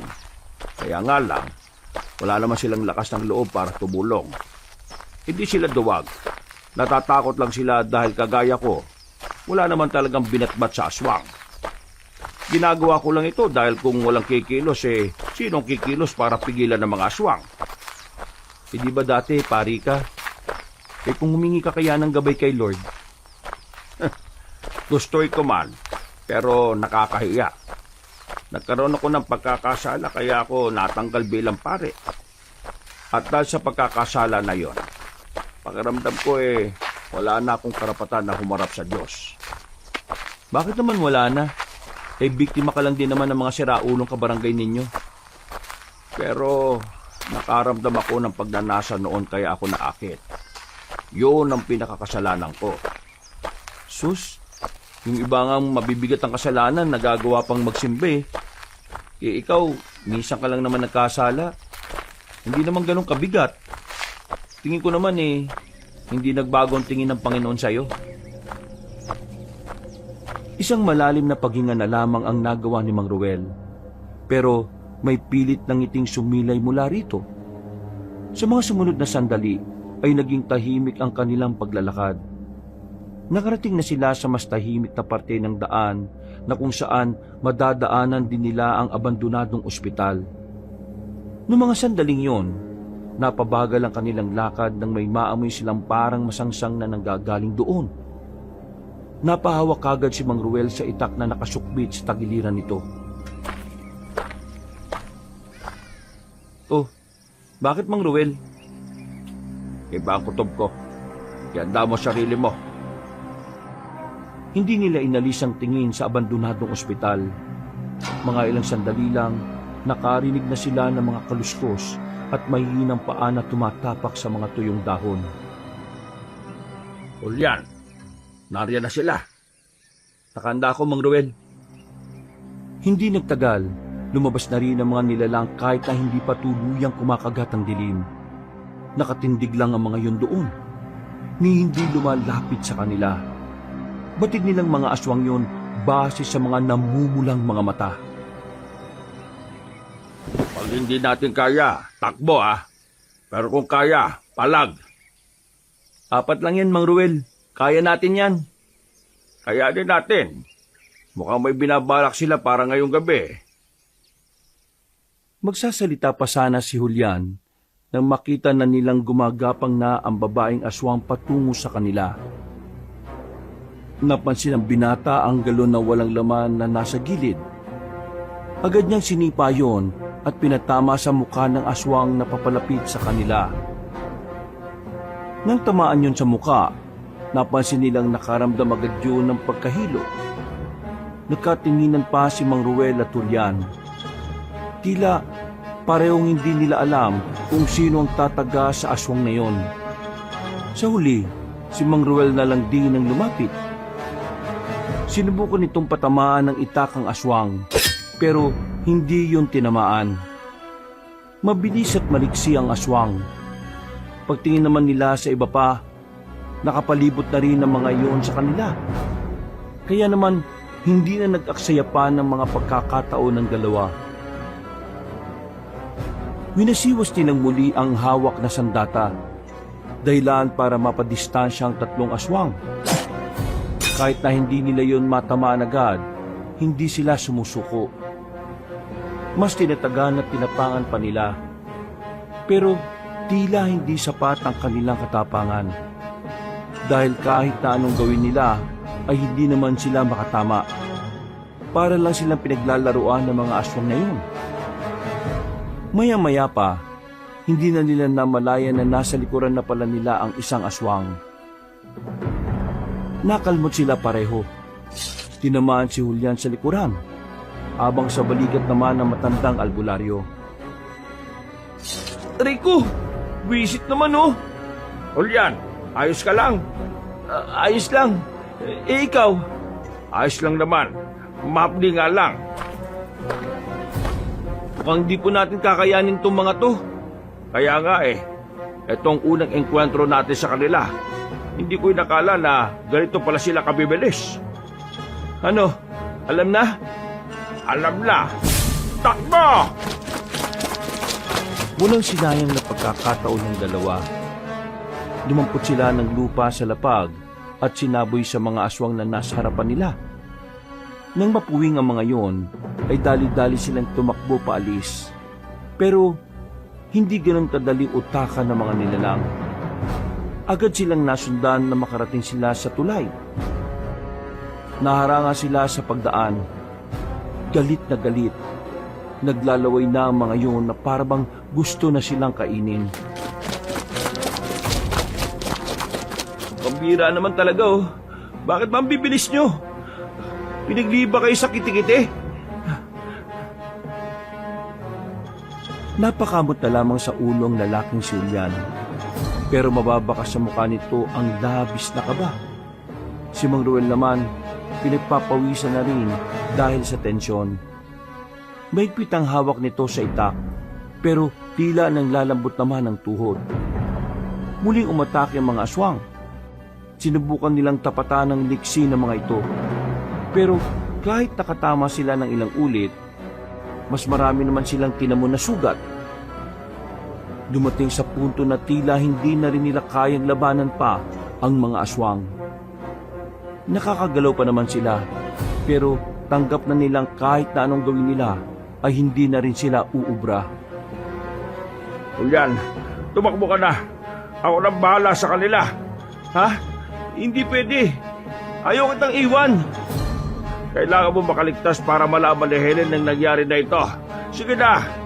Mamamatay ka, Mang Ruel eh. Lahat naman tayo mamamatay. Mauuna lang ako. Pero huwag kang umiyak kasi mamamatay ako ng may saysay at kabuluhan. Sige na. Tumakbo ka na. Dalawa tayong mamamatay kapag hindi mo ako sinunod. Tatakbo na sana si Julian nang bigla silang nakarinig ng makakasunod na putok ng baril. Napayuko silang dalawa at napadapa. Tinamaan ng mga aswang. Lahat ng yun ay bumulagta. Maya-maya pa, napansin na lang nilang naroon na si Abel. Kasama nito ang mga tiyuhin nito at daladala ng mga yun ng matataas na kalibre ng baril. Ayos lang kayo, pre. Nasugatan lang pero hindi naman to ganun kalala. Maraming salamat, Abel, ha. Buti dumating kayo. Kung hindi, baka natapos na kami. Wala yun.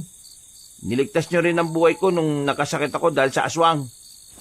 Ay, Ito nga pala ang tiyuhin ko. Mga retiradong sundalo. Kamakailan lang, isa sa mga tiyahin namin ng muntikan ng mabiktima ng mga aswang sa kabilang baryo eh.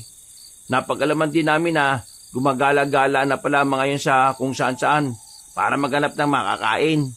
Kaya ito, sinimulan namin kagabi ang paghahanap sa kanila. Totoo ang sinabi mo. Gumagala na sila. At hindi lang sila basta naghahanap na makakain ha. Naghahanap din sila ng pwede nilang sakupin na lugar. Kung ganun, mas lalo pa pala dapat nating bantayan ang lugar natin. At kailangan malaman din to ng mga ibang mga baryo. Nagsabi na kami sa mga albularyo ng mga bawat baryo. Pero karamihan sa kanila, hindi naman naniwala sa amin eh. Pinagtawanan pa nga kami. Abel, kayo na muna ang bahala sa kalugar natin. May kailangan lang kaming puntahan ni Julian. Sandali lang, sugutan kayo eh. Gamutin muna natin yan. Ayos lang kami. Kami na lang gagamot sa sarili namin. Ang gusto ko na lang, bantayan niyo muna ang lugar natin. Tumangon na lamang si Abel. Mga ilang sandali lang ay umuwi na rin muna si Mang Ruel at Julian sa kanilang lugar. Naabutan naman nila si Helen sa bahay nito na kalmado lang na naglilinis ng bahay. Agad nilang binalita ang nangyari. Maging ang babae ay nagulat nang makitang sugatan sila. Habang kinukwento nila ang mga ganap, ay ginagamot naman sila nito. Nang sumapit na ang kinagabihan, ay naging maayos na rin ang pakiramdam ng dalawa. Nawala na rin ang kirot ng mga kalmot sa katawan nila. Pero hindi pa sila nakakagalaw ng maayos dahil na rin sumasakit ulit kapag nababanat. Helen, kapag tumagal, mas nagkakaroon na sila ng lakas ng loob na lumitaw sa mga baryo. Kailangan mo na munang umalis dito. Makukuha ka nila kapag nagtagal ka rito. Ruel, hindi pwede. Kailangan ng baryong ito. Meron silang mga pinatay na tao at gubat kaninang hapon. At masusundan ng mga yon kung walang kagaya nila ang kokontra sa kanila. Anong sinasabi mo? May pinaslan sila dito sa atin kaninang hapon? Oo, yung mga kalalakiang naliligo sa gubat kanina. Diyos ko, Mang Ruel, hindi na talaga ligtas ang lugar natin. Kaya nga hindi ako pwedeng umalis sa mga ganitong pagkakataon. Hindi ko hayaan na dumating ang puntong dito na sila mambiktima. Basta ipangako mo lang sa akin ha. Kahit na anong mangyari, mag-iingat ka. Walang mangyayaring masama sa'yo. Magtiwala ka lang sa akin, mahal ko. Ay sus, ang sweet naman. Baka naman langgabing kayo dyan ha. Maghanap ka na rin kasi ng sayo. Sakit lang ng ulo yan eh. Sinasabi mo bang sakit ako ng ulo? Ay, hindi ikaw ha.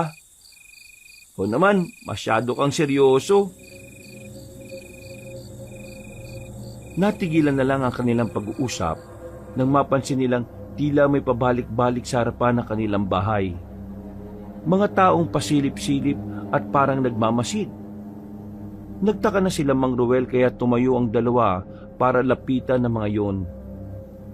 Nang tanungin nila ang mga tao sa tapat ay tiningnan lang sila nito ng masama sabay sulyap kay Helen.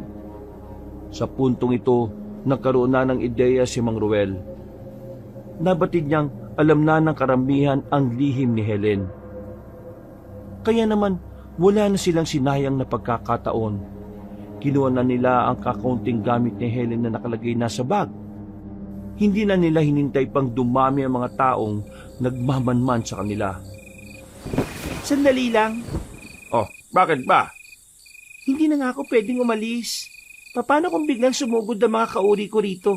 Sinong lalaban sa kanila? Kung di ka naman aalis, ikaw naman ang mapapahamak. Tutugisin ka ng mga tao. Kaya kong takasan ng mga tao. Pero mga tao, hindi nila kayang takasan ng mga aswang. Kaya hayaan mo na ako. Bakit ba tigas ng ulo mo? Di ba sabi mo gusto mong protektahan kita? Tapos ngayon, ayaw mo naman akong pakinggan. Ano ba talagang problema mo, Helen? Natamimi ang babae nang makita nitong tila nagagalit na ang matandang si Ruel. Huminga ng malalim ang albularyo at saka sinubukang huminahon. Naintindihan ko na nagmamalasakit ka sa mga tao. Pero Helen, yung mga taong gusto mong protektahan ay ang mga taong gusto rin pumatay sa iyo. Magising ka nga sa katotohanan. Hindi lahat ng tao ay karapat-dapat sa proteksyon na ibinibigay mo. Tama si Mang Ruel, Helen. Kaya makinig ka sa kanya. Sa ngayon, isipin mo muna ang sarili mo. Kasi siguradong naghahanda na ang mga tao para dakpin at patayin ka. Kasalanan tong lahat ni Balong eh. Sira ulo, pinagkalat talaga. Helen, tara na. Aalis na muna tayo rito. Hindi ka naligtas dito. Sana maintindihan mo ang pinagsasabi namin. Tumungo na lamang ang dalaga. Pero bago pa sila makalabas ng kanilang baryo, nakita na sila ng ibang tao. Sumigaw mga iyon para magbigay ng abiso sa iba. Dahil doon, nabulabog ang mga tao. Naalarma na rin silang tatlo. Lumiko sila sa isang kanto. Pagtingin nila sa kanilang likuran, nakita nilang nagtipon-tipon na ang mga tao para habulin sila. Bilis! Hindi nila tayo pwedeng maabutan! Hindi nila tayo sasantuin! Naririnig nila ang mga sigawan ng mga tao na sinasabi ng mga yon na si Helen ang aswang na pumapaslang sa mga biktima. Galit ang mga tao. At sa puntong ito, napagtanto ni Helen na tama nga ang sinabi ni Mang Ruel, na kahit gustuhin niyang iligtas sa mga residente, yung pa ang magdadala sa kanya ng kapamakan. Tago muna tayo rito! Bumilit sila sa kulungan ng mga manok. Kahit tingal na hingal sa pagtakbo, sinikap nilang hindi makalikha ng kahit na anong ingay. Maya-maya lang, nasiguro na rin nilang nakalagpas na ang mga residente. Mabilis silang lumabas at tumungo sa kabilang direksyon. Habang tumatakas sila, may natanaw silang mga tao na nakakasalubong nila. Kaya ang ginawa nila ay agad silang pumasok sa isang bakuran. Nagtago sila sa gilid ng drum. Paglagpas ng mga yon, saka lang nila napagtanto na bahay pala ni Balong ang pinagtataguan nila. Nakita nila si Balong nakalalabas lang ng bahay nito. Lumapit sila agad sa binata at saka hinila papasok ng bahay ang binata. Hinawakan nito ni Julian sa kwelyo at agad na idinikit sa dingding. Ano ba problema nyo? Problema ko? Yang kasamaan ng ugali mo. Lumayo ka nga sa akin. Lakas ng loob niyong pumasok dito sa bahay ko ah. Hindi niyo ba alam na trespassing ang ginagawa niyo? Matagal na akong nagtitimpi sa'yo. Aray ko! Ano bang... Ano? Masakit ba? Kulang pa yan sa lahat ng ginawa mo sa akin at kay Mang Ruel. At ngayon, sa ginawa mong paglaglag kay Helen. Sandali! Lumayo ka! Buisit ka! Wala akong kinalaman sa sinasabi mo. Walang kinalaman.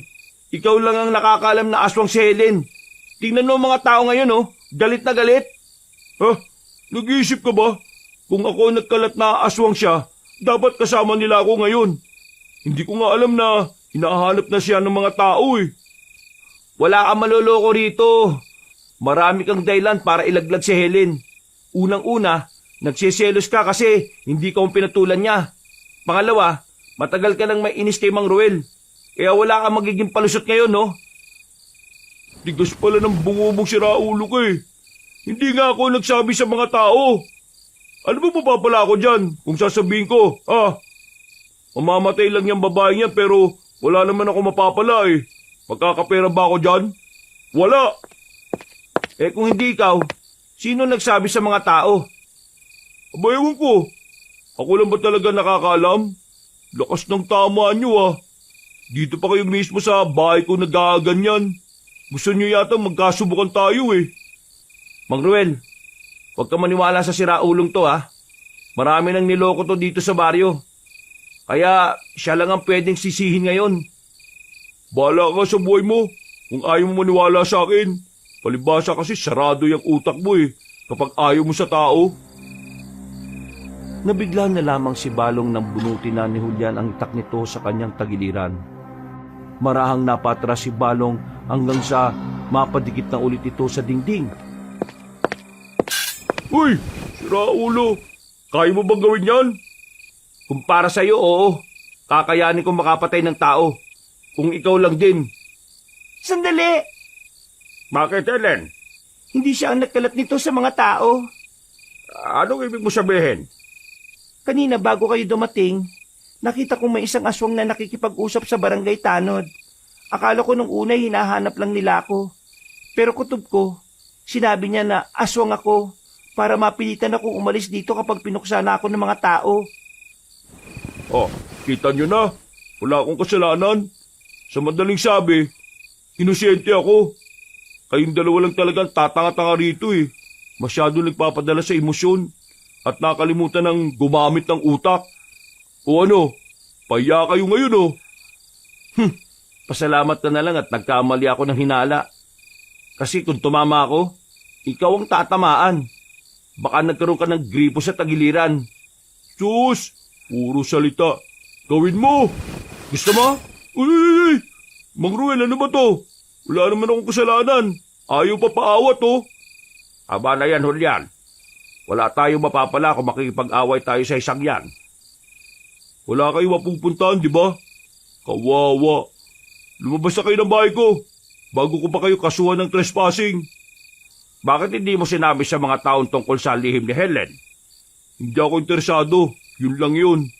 Sige na, lumabas na kayo. At ikaw, Julian, bitiwan mo yung itak mo. Nangihiram ka lang naman ng tapang sa patalim eh. Kapag natapos na itong problema namin, ahamunin kita ng suntukan. Akala mo, hindi pa rin kita kaya ngayon? Kung makapagsalita, parang bidang inapi sa pelikula ah. Tapos biglang lalakas ang loob gumanti. Hindi na nila pinansin pa si Balong.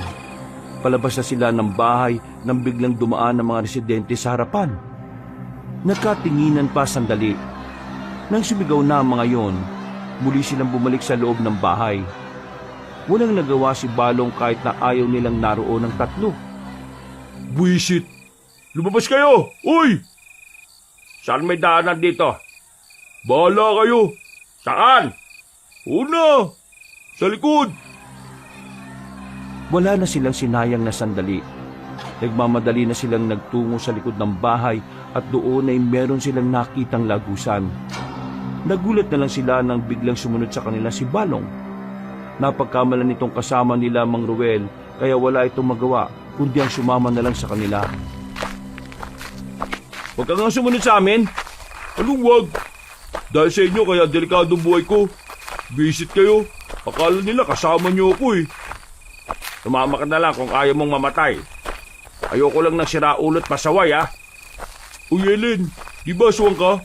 Bakit hindi mo kalabanin yung mga taong yun para matigil na to? Hindi naman ako masamang aswang na kagaya ng iniisip mo eh. Wow! Magbait na aswang ka pala. Manahimik ka nga. Bilisan mo na lang maglakad. Hindi pa sila nakakalayo pero kinapitan na agad sila ng malas. Malapit na sana silang makalabas ng kanilang baryo pero sadyang nakakalat na ang mga tao sa paligid. Nakasalubong nila ang iba at sa kabilang banda naman ay papalapit na rin sa kanilang direksyon. Isang direksyon na lang nang pwede nilang matakbuhan pero naisip ni Mang Ruel na kailangan nilang magpaiwan para pigilan ng mga tao. Julian, mauna na kayo. Haharapin ko na muna sila. Ano pinagsasabi mo, Ruel? Hindi pwede. Sumama ka sa akin. Kung sasama ako sa inyo, sama-sama nila tayong mahuhuli. Pero Wala nang oras, sige na. Hindi lang nanihulyan ng babae.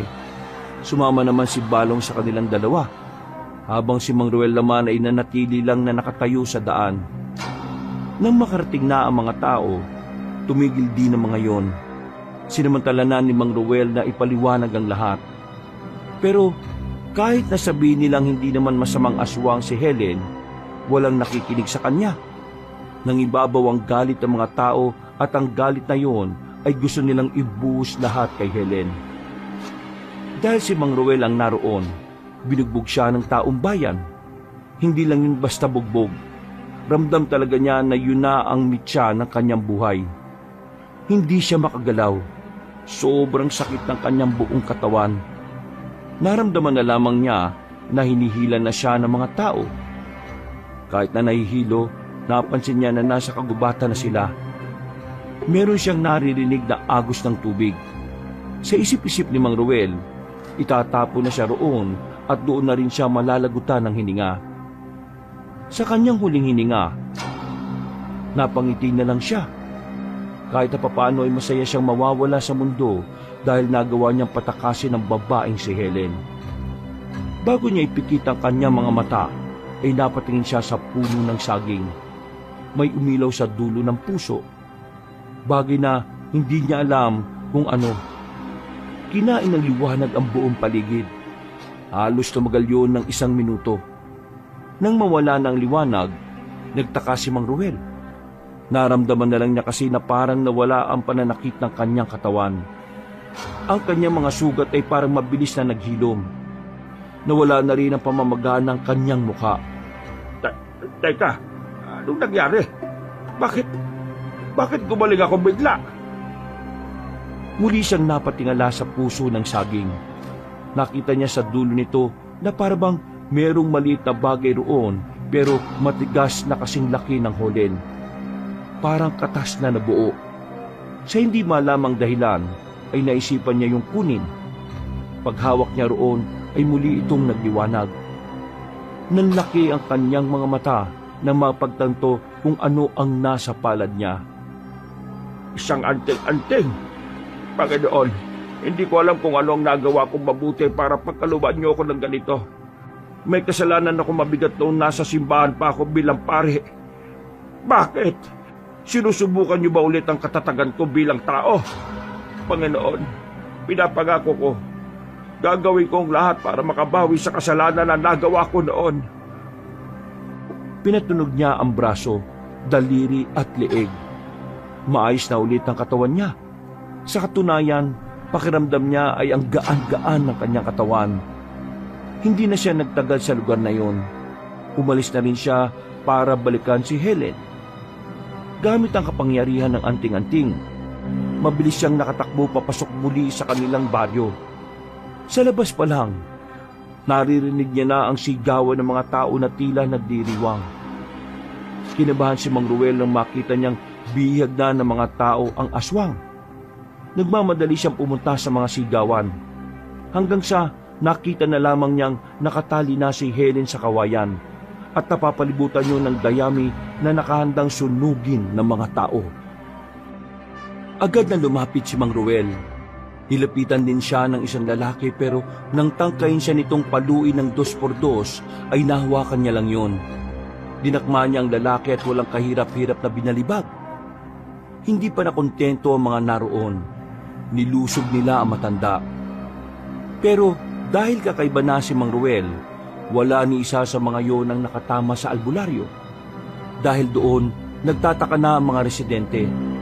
Ang tingin nila kay Mang Ruel ay hindi isang tao. Ay, Ruel, umalis ka na dyan. Ano, ganyan na ba ang uso ngayon? Ang albularyo na mismo ang protektor ng aswang? Oo, aswang si Helen. Pero hindi siya kagaya ng iniisip niyo. Hindi siya masamang aswang. Sa katunayan, gusto niya kayong protektahan laban sa mga kapwa niya aswang na may masamang balak sa inyo. Tapos, ito lang ang gagawin niyo sa kanya. Bibihagin, papahirapan. Nasa na ang puso din niya. Ginawa lang naman namin kung ano ang tama. At saka, paano kami makakasiguro na mabuting aswang yan? Eh may mga namatay nga na dahil sa aswang. Nangyayari lang naman ang lahat ng ito mula nang dumating ang babae niyan dito eh. Tumigil ka, Neneng. Wala kang alam. Noon pa man, inggit ka na kay Helen. Kaya kahit na anong paliwanag ko sa iyo, hindi ka talaga makikinig. Mga kalugar, hindi si Helen na kalaban natin dito. May iba pang aswang nang maaaring magdulot na kapahamakan sa lahat. Malapit na silang dumating. Nararamdaman ko na sila. Kaya wag na nating sayangin ang panahon natin sa isang bagay na walang katotohanan. Paghandaan natin ang pagdating ng mga tunay na kalaban.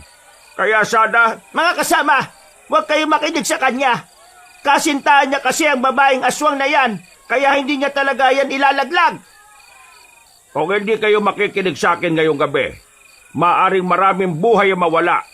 Hindi nyo alam kung gaano kabangis sa mga aswang. Hoy, Aling Neneng, utusan mo ang mga yan na pakawalan na ako. Hindi naman ako kasama ng mga yan eh. Nadamay lang ako kasi pumasok sila sa bahay ko nang walang paalam.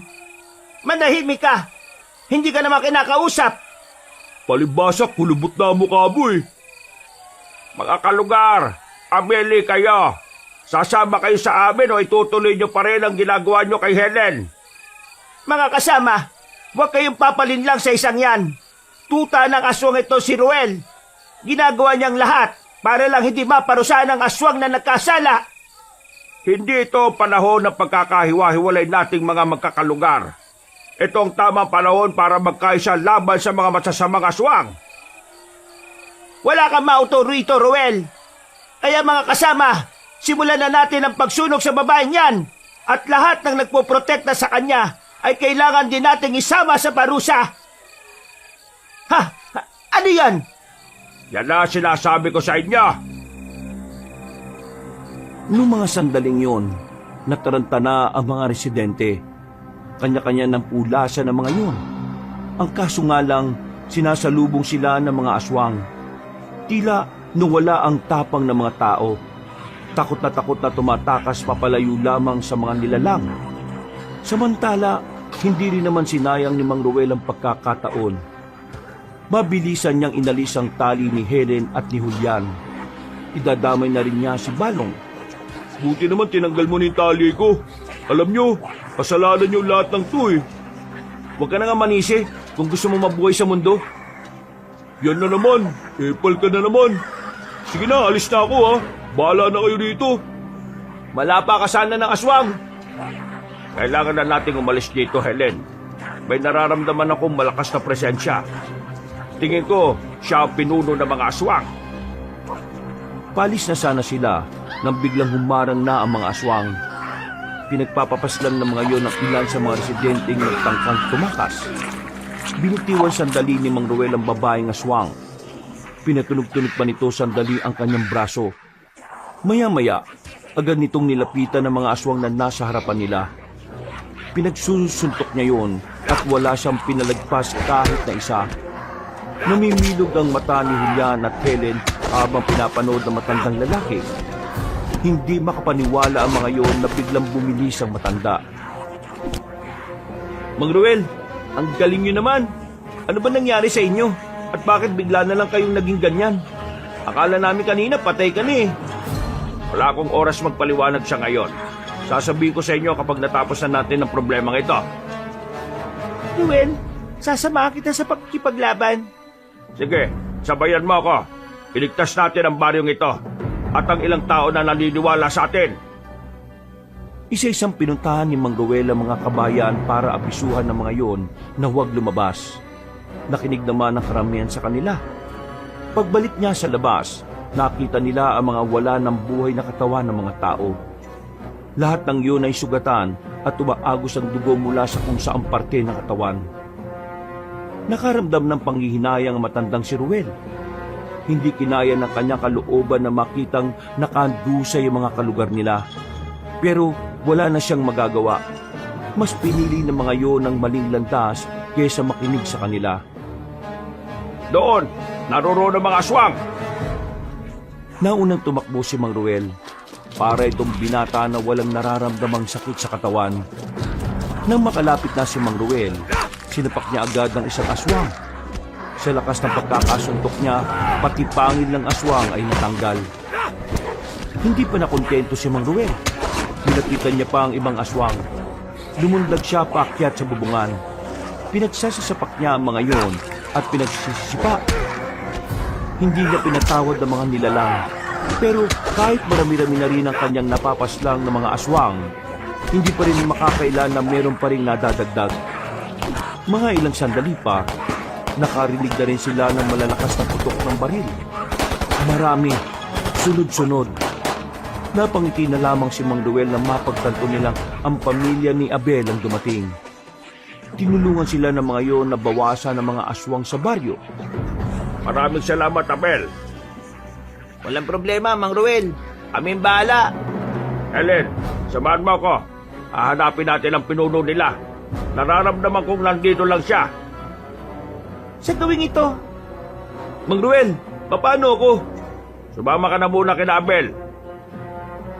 Hinawakan na ni Mang Ruel ang kamay ni Helen at saka umalis na rin. Sa pamamagitan ng pang-amoy ni Helen at ng kapangyarihan ng anting-anting, unti-unti silang dinala ng kanilang paa patungo sa taniman na mais. Dahil sa liwanag na nagmumula sa buwan, nakita nila ang isa pang matanda na nakatayo roon.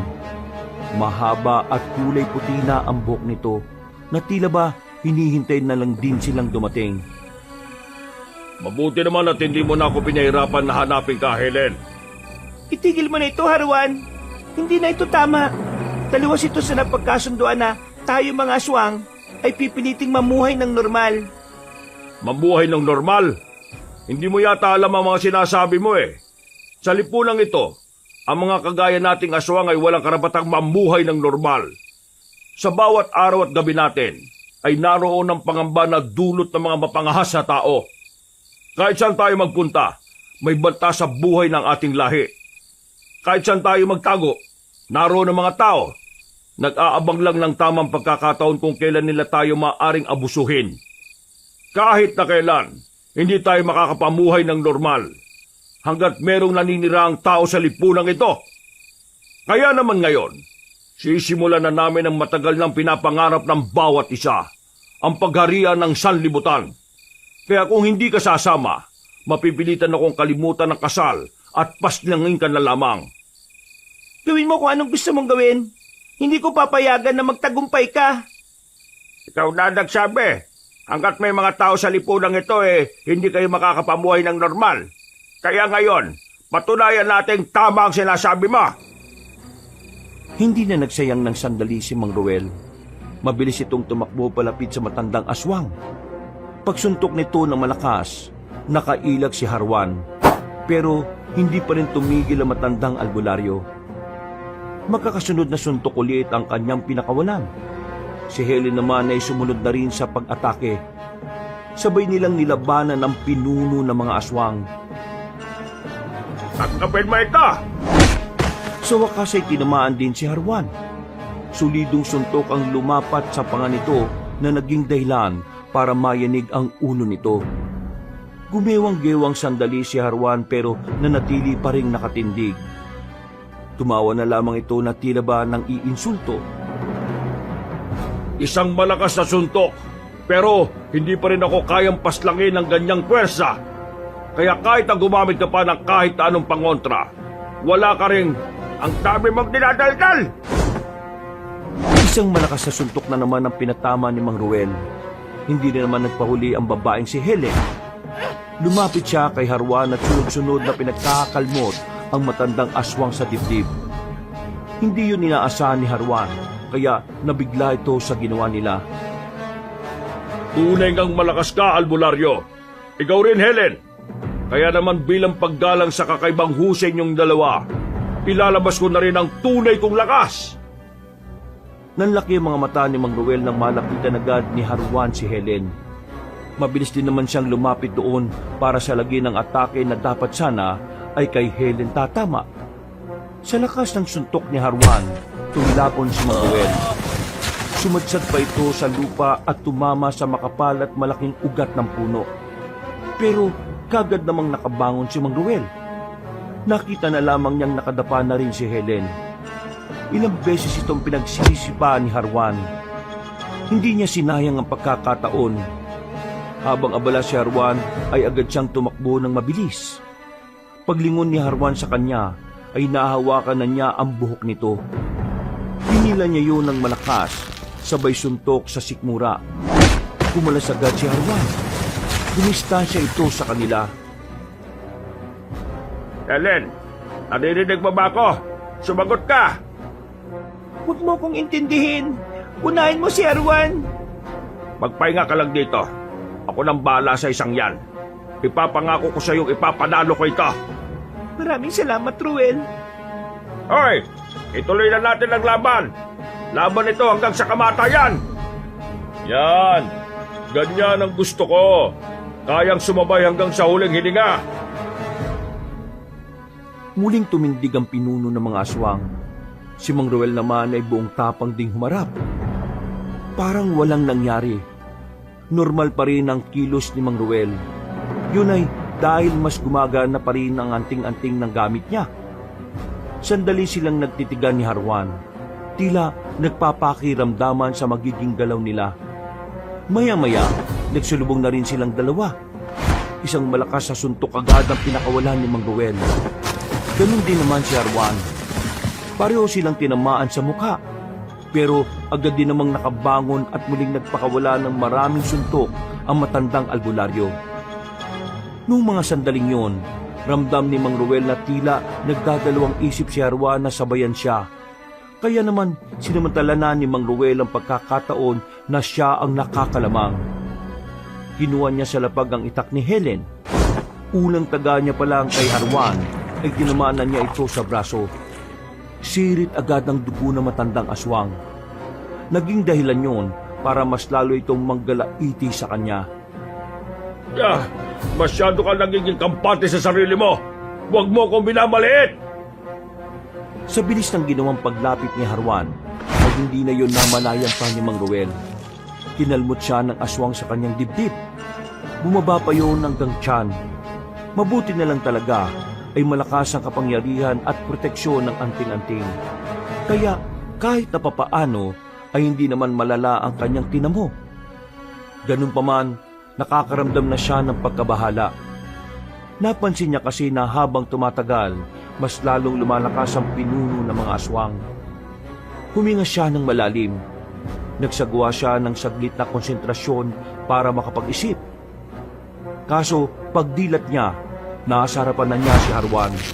Sinakal siya nito at saka tinarak ang mahabang kuko sa tiyan niya. Ruel! Ano? Mukhang hanggang dito na lang ang albularyong ito. Ramdam ni Mang Ruel ang nanunuot na kirot sa dulo na matatalas na kuko ni Harwan. Buti na lang ay nakagawa siya ng paraan para makadistansya. Napahawak na lamang si Mang Ruel sa kanyang tiyan. Napuno ng dugo ang kanyang kamay. O bakit? Mukha yatang natigilan ka. Alam mo ba ngayon na hindi mo na talaga kakayanin ang pinuno ng mga aswang? Tandaan mo, nanghihiram ka lang ng lakas sa kung ano man yung ginagamit mo. Kahit na dumating sa puntong hindi ko na kayang lumaban, hindi pa rin ako susuko.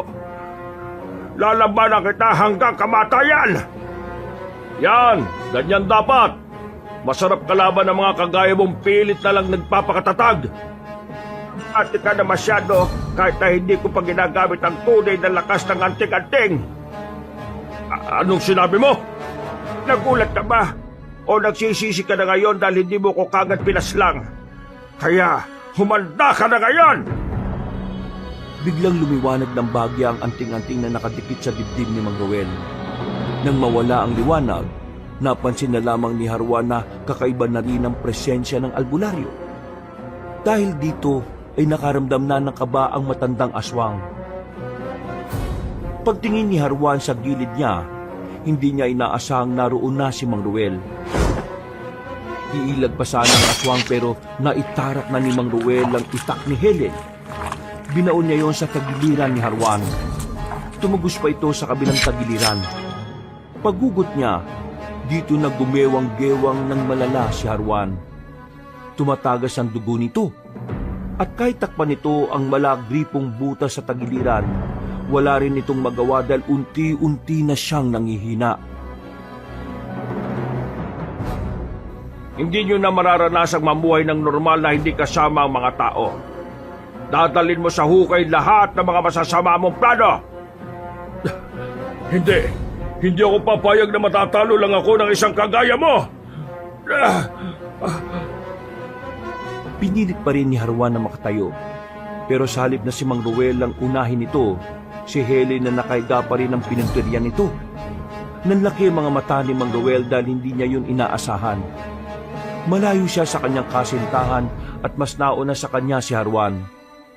Buong akala niya ay mapapahamak na si Helen.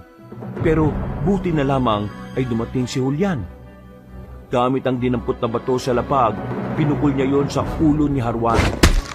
Lalong nahilo ang matandang aswang.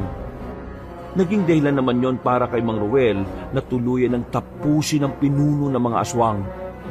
Agad nitong tinagga sa leeg ang aswang na yon para makasigurong hindi na yon mabubuhay pa. Maraming salamat, Julian. Sa'yo rin, mahal ko. Natalo na natin ang pinuno ng mga aswang, mahal ko. Maraming salamat. Dahil sa'yo, makakapamuhay na rin ako ng payapa. Dahil sa'yo, ay magiging payapa na ulit ang mga baryo. Hindi lang dahil sa akin, dahil din sa iyo. Salamat, mahal. Ako ba hindi kasama dyan sa dahil-dahil na yan? Tumulong din naman ako Natawa na lamang si Mang Ruel at tinulungan na makabangon ng babae. Inalalayan niya itong makatayo. Pagbalik nila sa loob ng baryo, patay na rin ang mga aswang. Pinagbababarilyo ng grupo ni Abel na siyang nakatulong sa kanila. Mang Ruel, nagawa na namin ang pinagagawa nyo. Wala na sila. Lagas na. Maraming salamat, Abel. Malaking tulong ang ginawa niya. Walang anuman. Para din naman ito sa kapayapaan ng baryo natin Itipon na ang mga bangkay at sabay-sabay silang sunugin. Ang kanilang apoy ibabaw natin sa lupa upang maging pataba. Wakas na ang karahasan. Tapos na ang panggugulo ng mga aswang. Malaya na tayo sa kapahamakan. Nagpalakpakan ng mga naroon. Pinagdiwang agad nila ang kanilang pagkakapanalo. Dahil sa tagumpay na nakamit nila, tuluyan ang kinilala ng mga tao si Helen bilang bukod tanging aswang na may busilak na puso. Mas lalo rin namang nakilala ang pangalan ni Mang Ruel. Marami na ang naniniwala sa kanya at ginawa na rin siyang opisyal na manggagamot sa baryong yon. Ilang linggo ang nakalipas matapos ang pagkakapanalo nila, naging masigla na ulit ang kanilang baryo. Maririnig na ulit ang ingay at tawanan ng mga nasa bakuran kapag gabi. Wala na ring nababahalang maglakad ng mag-isa kapag kumagat na ang dilim. Tungkol naman sa pagiging pari ni Ruel noon, pinagtapat na rin niya yon kay Helen. Tinanggap naman siya ng babae. Tila hindi naging hadlang ang naging kasalanan niya noon para sila ay magmahalan.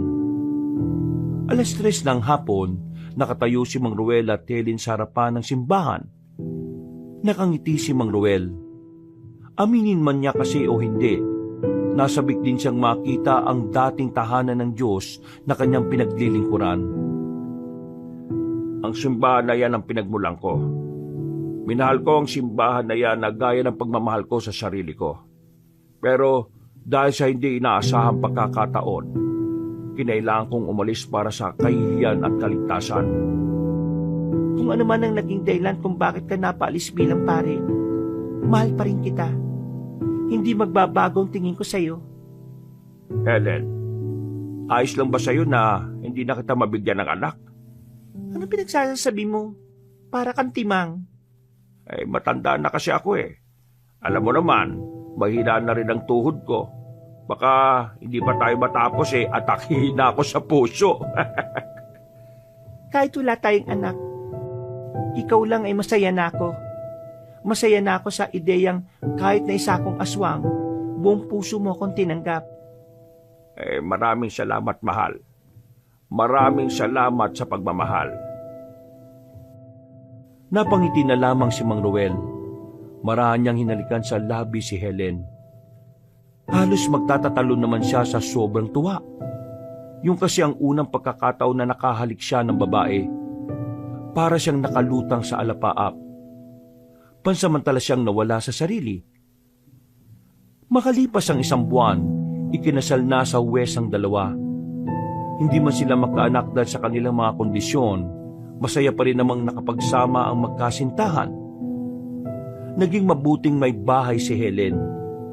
Hindi na mahalaga para kay Ruel na aswang ang babae. Dahil ang mahalaga na lamang sa kanya, kasama niya ito sa kahit saang hamon ng kanyang buhay. Sa ngayon, masaya na namumuhay si Mang Ruel at Helen sa kagubatan na malapit lang din sa kanilang baryo. Ang anting-anting naman na nagamit niya ay kusa nang nawala at nagbalik kung saan man ito nanggaling. Tila pinahiram lamang yun kay Mang Ruel para kalabanin ng mga aswang. Sa mga nararanasan ni Mang Ruel, marami siyang natutunan. Maraming aral ang humubog sa kanyang kaisipan at katauhan. Pero isang aral lang ang hindi niya makakalimutan kahit na kailan. At ito ay ang aral ng pag-ibig. Na walang pinipiling uri ang pagmamahal. Na ang tunay na nagmamahal ay hindi binabase sa panlabas na kaanyuhan. Ito ay binabase sa kung gaano kabusilak ang puso ng isang nilalang. Wakas,